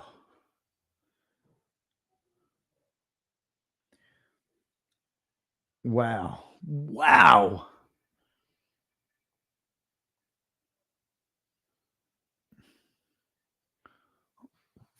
Boom. What a shot, dude. And honest, this is what I say to you. You can't pick these. If you fuck man, you got to appreciate something here. The shots that he took, oh my god, he cracked him at the end. But he took a left right from Pavlovic earlier. He got Pavlovic right above the ear, man. And Pavlovic went down bad. I did say I've been saying this the whole time. Like I felt that his hands were just a little bit too quick and tidy for Pavlovic. But you've got to give credit to Pavlovic, and you've got to understand something. This is what people don't understand. They just repeat shit and they're like revisionist history. The shots that Aspinall took earlier in that round would have put nearly anyone else away. He took, I don't know how he took those shots, man. He took them so flush. And then after that, you could see that Aspinall, like he was kind of a little bit wobbled, like a little bit thing because he was a little bit wary of it. You see his hands start to go down and his head start to come up. And I thought, I don't know what's going to happen. But then, dude, this guy composed himself and went back in and traded again. Because what happens a lot of the times when people get hit like that by Pavlovic, they go into a shell. And then Pavlovic goes, yeah, all right, now it's going to be a problem. You know what I mean? And he just comes at you. But Aspinall recovered, regrouped, and went back in the pocket again and landed those shots, dude. And I'm super impressed, not by the fact that he won like that, not by the fact that he knocked him out. Because I mean, these things happen. You can knock someone out. Someone can knock you out. But it's how composed he stayed and how he put himself back in. Because if he started to capitulate, people don't understand this, man. If he started to capitulate that space to Pavlovic because he got wary of the shots and the power, Pavlovic is going to come in and knock you into next week. So good for him. This is amazing. Now, dude, this is what I mean. Now this sets up a big fight with John Jones. Everyone would be interested in this fight. Everybody will be interested in this fight. Sorry if I skip a couple of people, guys. I'm just going to do. And also the result that everyone's been waiting for. Harry DeLuca says, "Hey Fab, I won the finals by armbar in 27 seconds. Good for you, Harold. Well done, mate. I'm really, really happy for you." Kenny says, "The time, please." Sorry, Kenny. Sorry, dude. In all the excitement, my apologies. I will get the time right for the main event. Sorry, man. Harry DeLuca says, "Same way I almost got tapped last match." Triangle armbar. Michael Kavitya says, "What a beast." I don't know if he's talking about Tom or he's talking about Harry or he's talking about Trent, but hey, let's go with it. King Carrot says, "Let's go Tommy." Joseph says, "Wow." I think everyone's reacting to Harry here. Kenny says, "Fuck." Oliver Ekman says, "Let's go for Sting." Cooper Marion says, "Tom is going to murder everyone. I thought he was that good, but that was the confirmation." Leighton J says, "Definitely a problem for Jones." Yeah, man. Yes. Very, very, very impressive, man. Definitely going to be a problem for sure. And let me just check something. He's only 30, man, which makes him a baby in that division as well. So, mate, that was super impressive. Michael Kavitya says, "I thought he'd struggle with that reach," which I guess he kind of did. Man, he got cracked, dude. He got cracked. I was very impressed with how he composed himself. This is the thing, man. It's not that it wasn't a close fight. It's just that it finished early. You know what I mean? It's just that it finished early. But these boys cracked each other. He just took the shots better than... It's just the game, you know what I mean? SG says, "Aspinall is going to be champion for a long time." Joseph says, "Now let's wait for Stipe versus Jones because this is the most useless interim title fight ever." Man, I'm pumped to see Jones versus Aspinall. You know what I mean? Kenny says four of four on the KOs tonight. SG says, I'm not sure if Jones is going to take the fight against Aspinall. He might not, He might just fight Miocic and then ride off into the sunset, which you can't blame. Kenny says, Aspinall is a damn monster. That he is, sir. And Ofon says, Aspinall's got a chin too. Sergey hit him with one or two good shots. He hit him with two massive shots, dude. Massive shots. So to have that kind of chin is super impressive, man. Super, especially at heavyweight, man, and take those shots. I don't even know. It's not just taking the shots and not getting knocked out, like I said earlier. That's one thing. The other thing is you took the shots and you regathered, you regrouped and regathered and went back into the fray. A lot of people don't step back into the pocket with Pavlovic, and then they start backtracking and then he just steamrolls you. And he just went bit down on his mouth guard and came forward, and the risk is there, dude. King Carrot says, Jones is going to retire in silence now. SG says, Aspinall throwing the high leg kicks to the head already separates him from 90% of heavyweights. Ofon says, King Carrot, he'll say the division is boring and he's proved all he wanted to prove. Peace, haters. Joseph says, we need a 2-hour breakdown for Jones versus Aspinall. We will do it, Joseph. We will do it. Cooper Marion says, I feel like Alex is going to crack Jury in the first round with how this card is going. Cooper Marion says, I think Jones and Stipe have both said they're retiring after the fight.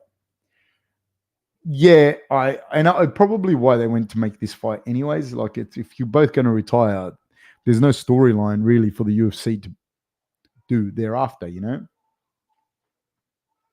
And I do think that for the most part now, if it's Aspinall versus Jones, that's gonna be a crazy fight. That will be a crazy fight.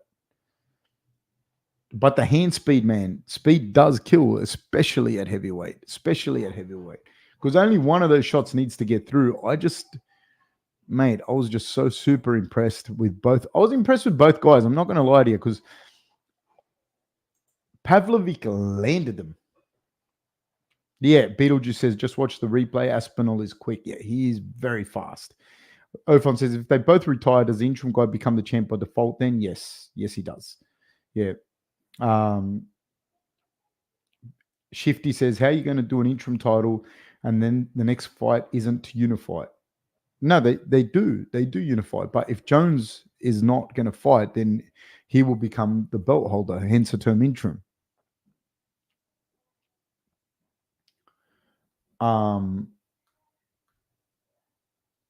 Yeah, just it's crazy, dude. It's insane just watching the power that the heavyweights have, man. And these guys that fight at light heavyweight, by the time they're in the cage, they're basically heavyweights. So it's the same thing again. It's crazy. Like light heavyweights, it's a different fight as well. You know what I mean? Like they're not necessarily in a lot of ways as skilled as the middleweights. Because generally the lighter weight guys are better than the heavier weight guys. There's just more, the pool of people at lighter weights are better than the pool of people at the heavier weights in general. Having said that, there is a thing to be said. Like, there's a frame on certain people. Like you saw this with Blachowicz and Rockhold. Rockhold was just Harry, they haven't fought yet. They're going to fight soon.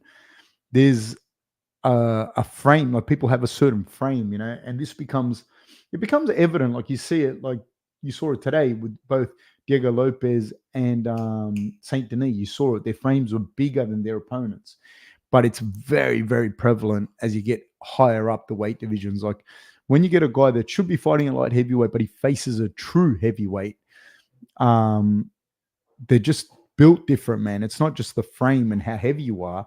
It's the size of your skull, the size of your wrists, like all of that stuff. It's completely different. Like these men are giant men, Aspinall's like 6'5", 120 kilograms. Like there's no this is not a normal human being, So they're true heavyweights, and these guys that are fighting for the light heavyweight belt, I believe, are true light heavyweights, and their frames, man, when they get to that proper weight, that proper size, they're huge guys, man, very very huge guys. It's hard. It's hard for someone. I don't think. See, I don't. Whilst is one of the bigger middleweights, even though people go, no, he's not. He is a big guy, man. Trust me, he's a big guy. Um, he's not. He loses the mechanical advantage at light heavyweight that he has at middleweight, and you saw it against Jan. That isn't to say that someone like him can't be competitive at light heavyweight. He absolutely can. He's very, very good. He's a very gifted fighter. He just doesn't have the same advantages. Whereas I feel that Alex is better at light heavyweight than he is at middleweight. No, I won't forget the time, Kenny. I won't. Ophon says, personally, I still can't escape the thought that Ngannou even now would smoke these top 4 heavyweights. I think Ngannou, in my opinion, would be the favorite. I would favor Ngannou over all of them. But as Sergey would say, you can't split the bear pelt before you kill the bear, Ngannou would still have to fight. Like Jones wouldn't be an easy fight for him. I don't think Aspinall would be an easy fight for Ngannou. I don't even think Pavlovic would be an easy fight for him, So I'd favor him. Don't get me wrong. I'd favor him. But I don't think it'd be easy fights. I don't think it'd be an easy fight at all. But Ngannou's a monster, and Ngannou is a freak of nature. And like I said, I'd favor Ngannou. But smoking him is different. I don't know if you just go out there and smoke him.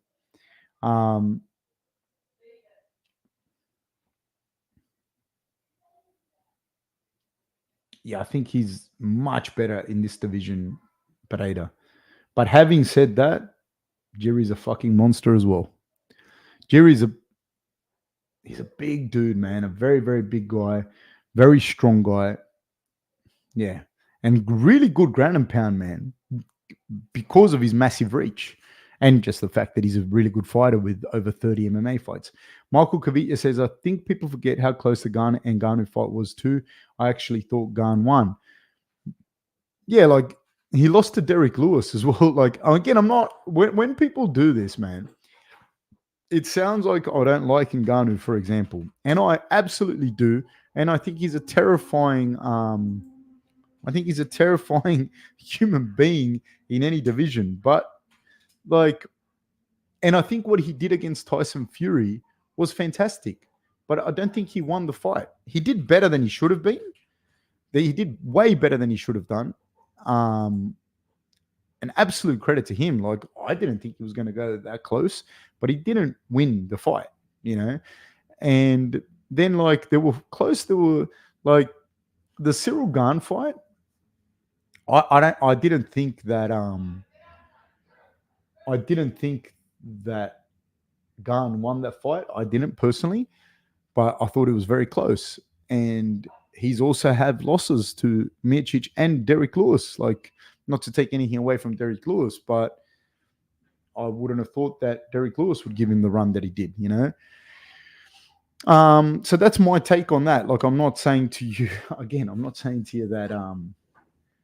that he wouldn't be the favorite, but to say you'd smoke these guys that are there, it's a bit of a stretch, because I think, like I said, Cyril Gane gave him a run, and Jones smoked Cyril Gane. There you go. That's a smoke. He smoked Cyril Gane.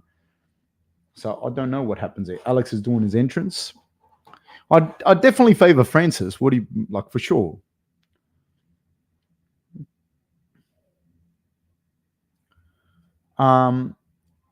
Oliver Ekman says, if Gane didn't go for the heel hook, then he wins. I can't. You know what I mean? Like a fucking, what do you? I can't say that. You know what I mean? Well, he did and he didn't. You know what I mean? He did go for the heel hook and he didn't win. So I can't say. It's like saying if he had dipped to the left, he wouldn't have got knocked out. Like, it's the game, man. SG says, if you hear this music playing while walking through the Amazon, you'd better run. He seems like an amicable character, though. I don't think that would be the greatest fear or danger in the Amazon. It's going to be a crazy fight.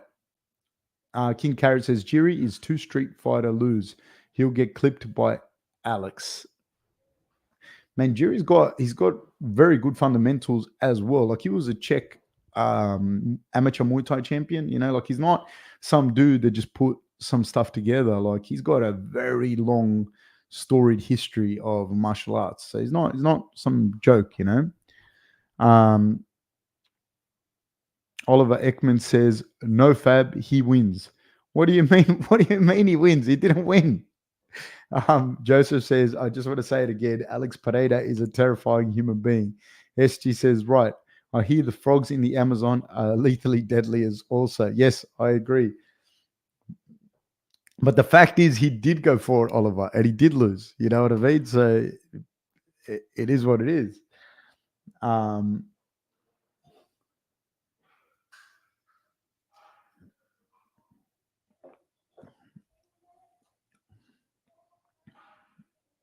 And Jury's about to walk out now. Oliver Ekman says, Fabian, top position, then gave it up for the heel hook. I watched the fight, but he did do that. You know what I mean? That's what I'm saying to you. He did do it, so he lost. Like there's no, I can't say, oh, if he hadn't, like that's the game, man. Kenny says, Jerry beaten Nemkov. Absolutely, man. He's no joke. Jerry's no joke, dude. Again, I say this again, like it's easy to say revisionist history with Tom Aspinall. I picked Aspinall. Like I said, I thought his hands would be too fast at this weight division. Having said that, right, he ate two big shots of Pavlovic, and that could have easily gone the other way. You know what I mean? Then everyone would be saying, look at that, and that's that. Oliver Ekman says, Fab, who told him to do that? I don't fucking know. It doesn't matter. Like, you lost the fight. Like, if they have the fight again, then we can talk. You know what I mean? Like, I do think Cyril Garney can give him a run. I really do think he can. But I can't be caught up on that. Oliver Ekman says, yeah, I think if Garn defended that takedown, then he would have beat Jones. Well, yeah, we can do that. We can do that all day, man. We can do that all day. If my auntie had balls, she'd be my uncle. Joseph says, Jiri is a very unorthodox fighter, hard to study and to predict. Absolutely. This is true, Joseph. This is 100% true. And I think it's going to be interesting to see, can Alex do enough damage to slow down that unpredictable kind of facet of Jiri by kicking the lead heavy leg? Can he do that? I don't know. This is the thing. I favor Alex if I had to pick it, but I think that Jiri is a guy that's got a lot of fight in him.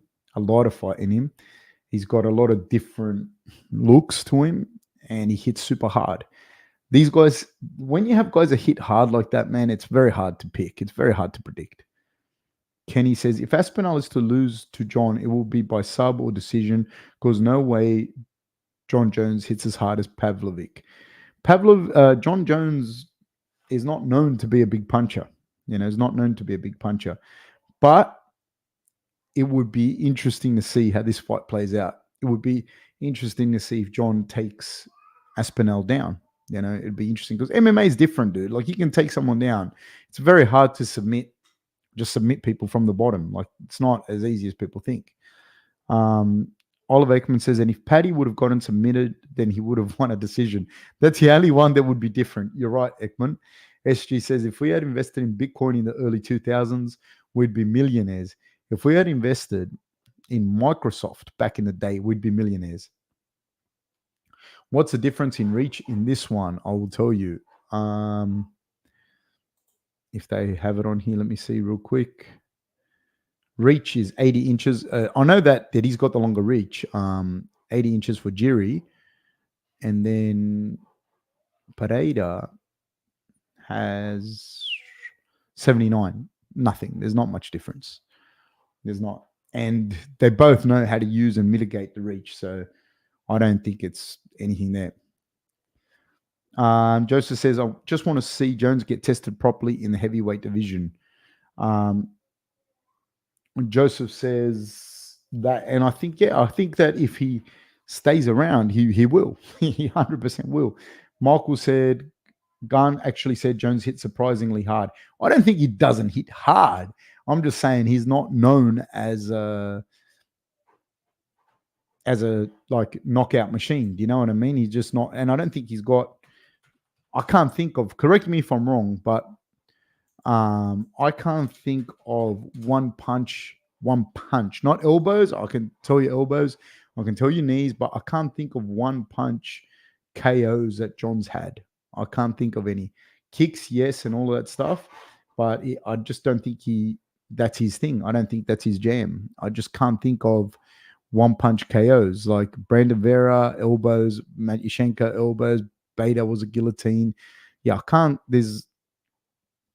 I can't see any one punch knockouts for him. None. Alexander Gustafsson, he knocked him out from punches, but that was on the ground. And then he had a split decision win against Thiago Santos, a decision against Dominic Reyes, which was close, and Cyril Gane. He's never knocked anyone out with a punch. That doesn't mean that he can't. I'm just saying to you that is what it is. Joseph says John Jones is more of a scalpel rather than a hammer, to be honest. Well, now, look at this, mate. He's making my podcast into a intellectual being. It's taking a life of its own. Jiri is having a good look at Pereira. Pereira's having a good look at him. These dudes are so intense, dude. They're so intense, mate. I like them. I really like them. I really like the way that the four of them are. I like the way that they are. Like, I know people criticize it. I know people say, "Oh, we want to hear more." But the characters, man, in their own right. And I think if you just want to be entertained by people jumping around and screaming like monkeys and saying stupid shit to each other, then cool. But the characters, like the depth in their characters and the way they carry themselves is super cool. Like how stoic both these dudes are is super cool. I really like it. Joseph says, hold on as I fix my thick-ass glasses whilst holding a thesaurus. I like it, mate. I like it. Good for you. No, but like, yeah, I like them, man. There's the depth in their character, and like, I love that there's like, don't get me wrong, I like the guys that play heel, and I like the guys that I think it adds character to the whole fight. But having characters like this that are stoic dudes, like a real live, like not only that, like a real live, like Polish dude that lives his life. This is a real story. This is a real person that lives his life by the Bushido code and practices swordsmanship out in the forests in Poland or wherever he is. This is a real dude. Like, he's like, I like that. You know what I mean?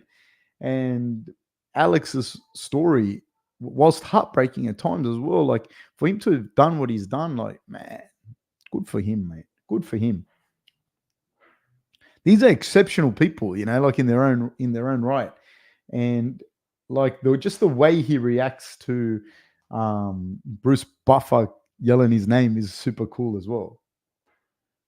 They're both in the middle here. I wonder if they'll touch gloves. I don't know if these stoic, mean-ass dudes do. They give each other a nod.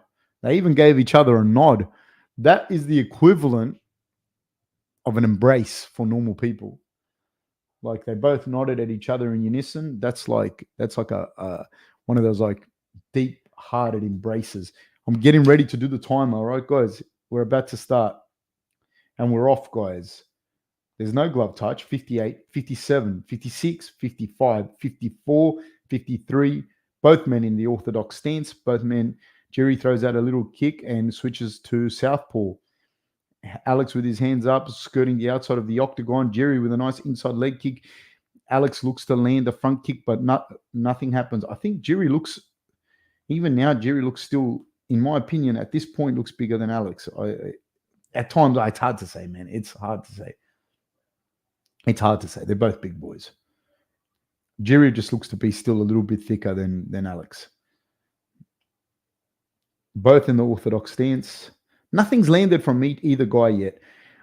Jerry's ability to just skip outside of Alex's strikes is very good. He's got his hands. Oh, nice little uppercut by Jiri.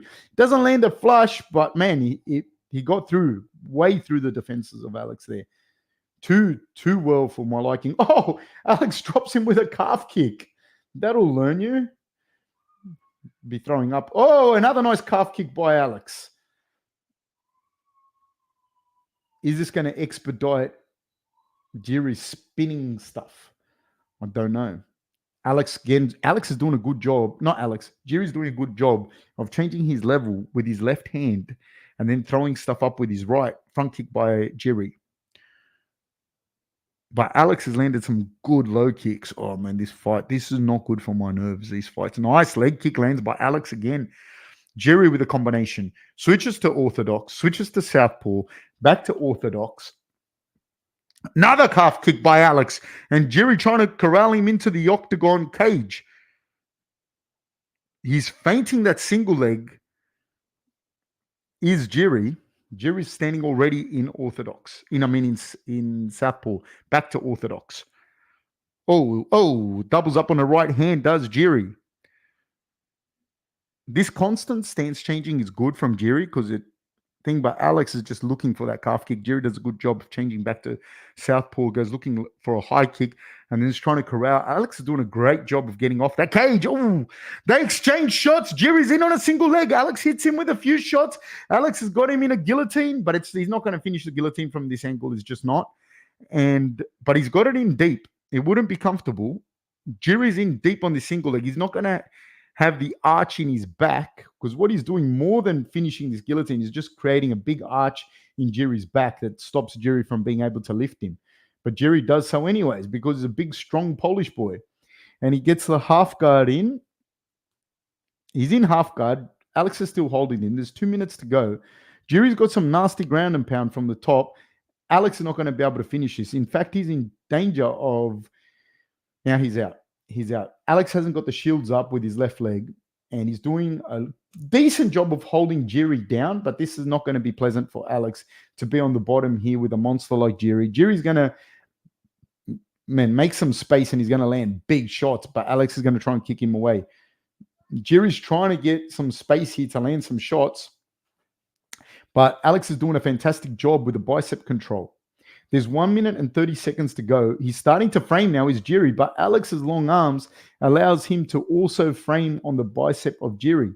So this is interesting from both guys. Landing nice little rib shots is Jiri. Now he's starting to land a little bit of ground and pound on Alex as he frames away, but Alex is able to hold him down. Alex is not going to get up because both of his shoulders are pinned down by Jiri.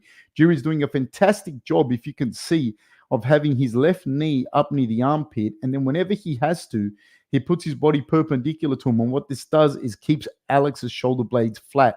When your shoulder blades are flat, you cannot get up, and Jiri's doing a fantastic job of doing that. Having said that, from the bottom, Alex is... elbows landed by Jiri. Alex is doing a good job of controlling the biceps. Jiri's doing a good job of not getting overexcited and giving Alex too much space. This is what you have to do with Alex. You're not going to just take him down and submit him. Now he's starting to look to pass with 30 seconds to go. He's roughing Alex up there, landing a few elbows. Alex is getting to the cage. 22 seconds to go. Alex gets up. With 22 seconds. There's a knee landed by Jiri. Alex understands that he needs to come back in a meaningful way in this round to try and win this round back. There's 10 seconds to go. Alex looks a little bit the worse for wear. Jiri's trying to back him up, throws that uppercut again. 3 seconds to go, 2 seconds to 1. This round is Jiri's. Joseph says, Coach Fab living the podcast code. Getting to his B's after every podcast. Yes, sir. Oh, Jiri's Czech. That's right. I do beg your pardon, guys. I swear. I'm saying Polish, but he's a Czech. That's why it didn't make sense when I was saying he lives in the woods in Poland or something, and he's not. He's Czech. I'm so sorry. You're absolutely right. Yeah. As I was saying it, I was thinking he's not Polish. I was thinking of Jan Blachowicz. This is a long fight, though. And you have to understand this. He's winning this round, right? Kenny, he did a good job, though. He minimized So Kenny says Alex's offense on the ground is non-existent.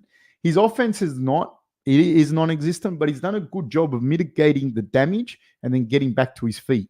Joshua Kirstein says, "Thanks for the detailed commentary, Coach Fab." No, thank you, sir. And you've got to understand something as well. This is a long fight, and whilst Jiri won that round, those leg kicks start to add up. Jiri's looking super dangerous. We're off, guys. We're off in the second round. Both men in the orthodox stance, 54, 53, 52, 51, 50. Nice little jab by Jiri. Jiri's looking good. He's light on his feet. He's moving around. His hands are low. Alex got to just keep working that leg kick, that lead leg kick, because he's landed some big shots already on it. Jiri's looking really good. And he's in the southpaw stance. He switches back to orthodox, and he's feinting low and going high. Eventually, he's going to catch Alex out unless Alex can do some damage to him. But Alex has done a good job of landing the calf kicks, man. Nice 1-2 by Alex, and he's starting to move Jiri back. Oh, man, this fight. Jiri's moving around the octagon, the peripheries, and he's feinting low and high, and Alex is reacting to those feints. Nice. He goes for the leg kick, does Alex, and he misses. Jiri's sticking the jab in his face, making Alex move. Oh, throws a right left to Alex. Just misses with that. Alex throws a jab to the body. Oh, nice jumping front snap kick by Jiri. I can't believe I've been calling him a pole the whole time. He goes for a big combination, does Jiri, and Alex gets out of the way. Oh, man. There's not a lot of output by Alex in this round. I think the movement of Jiri is kind of throwing him off a little bit. Jiri switches to southpaw. Nice little jab by Alex.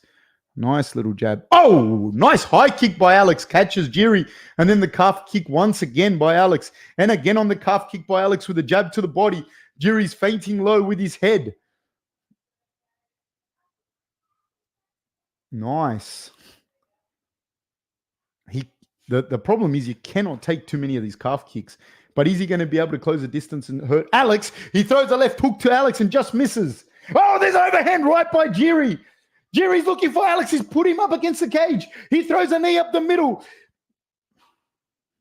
Oh, in the exchange of big shots by Jiri. He's hurt Alex, but Alex hurts him. They're exchanging. Jiri's inside with a clinch. They're exchanging now. Jiri's getting the better of these exchanges. Now he's in deep with a... Alex is holding him here to the cage, actually, with a whizzer. Maybe Alex has been rocked. I don't know.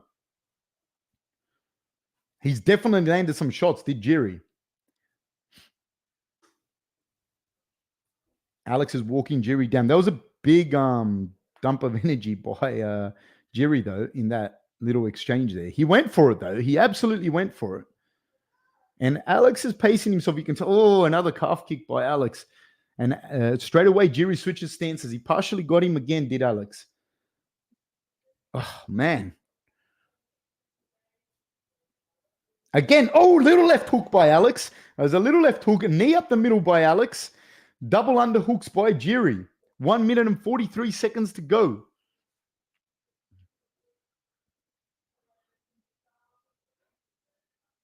One minute 35 seconds to go. Jiri's pushing Alex up against the cage.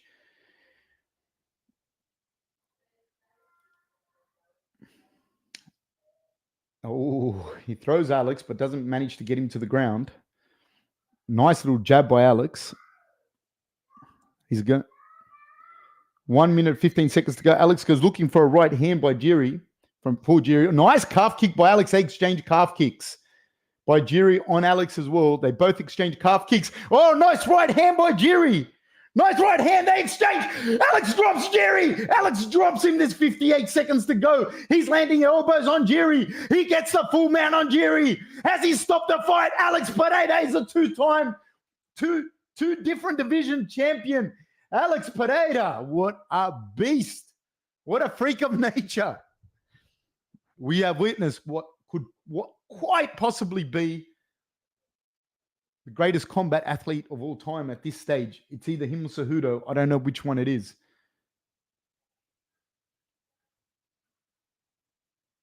This guy, he's a monster. Jerry, I think, feels it may have been stopped a little early, but he got dropped hard, dude. He had his moments.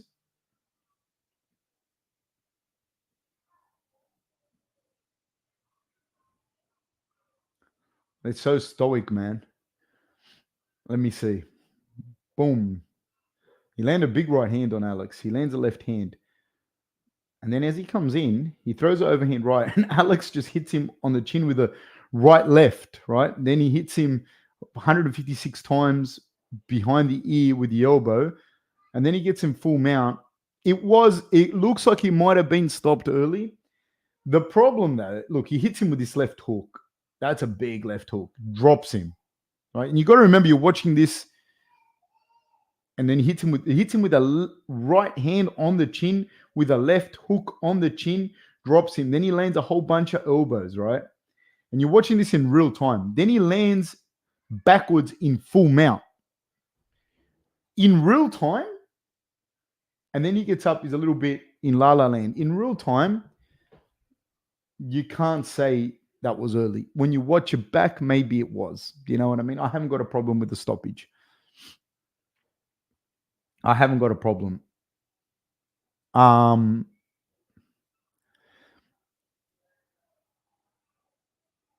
Jiri was winning, man. He was definitely winning. But it doesn't matter if you're winning, dude. You know, you got to understand this. Like, I said this to you at the start. I said the shots that he's like, Jerry won the first round, definitely, and he was winning the second.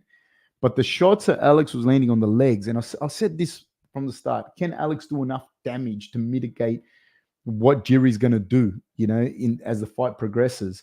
And he absolutely did, you know. And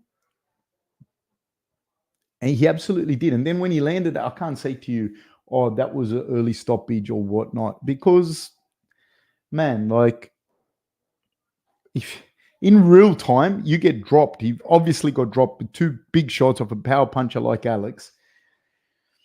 And then you cop the elbows to the back of the ear and the shots to the back of the kind of maybe back of the head a little bit there. He ate some big shots. Then you get dropped backwards again in the space of like 30 seconds into full mount. You know, the guy's got to call it there, right there and then. He can't call it. Yeah. Kenny says it's caused Jerry tumbled, so it looked bad to the ref. Yeah, and that's what it is, man. The ref did the right thing, man. He called what he saw at the time that he called it. That's it. You can't go with something else. It's Carrot says, yeah, quality commentary with nice visuals as well. Respect. Thank you, sir. I really appreciate it. If you could like and subscribe and hit the notification bell and share it with your friends, I really appreciate it.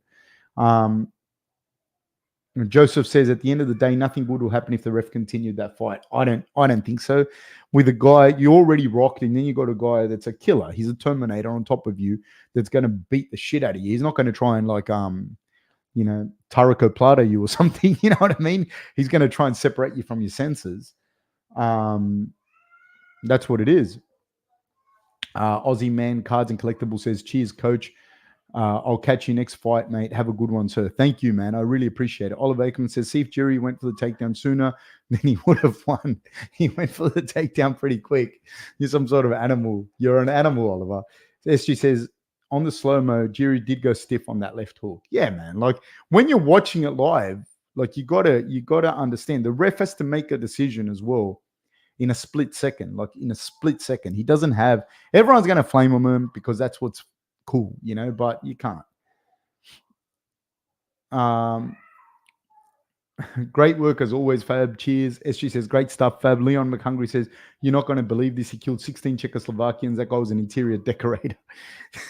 Oliver Ekman says, love you, Fab. Love you right back, sir. Kenny says, to be honest, from what I just saw, I don't know if Alex is going to hold that belt for too long. He doesn't have to hold the belt for long, man. He doesn't have to. He's done his work, you know. Ron Swanson says, was still early.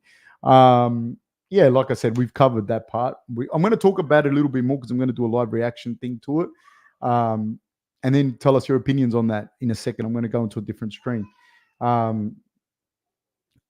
I don't know, dude. I don't know. Like with as far as was it too early or not? I don't think it was. I think it was a right call. I don't think anything good was going to happen from that. All right. End this stream, guys. Join me on a stream in a second to talk about the reaction and what's what and who's who. Thank you, guys.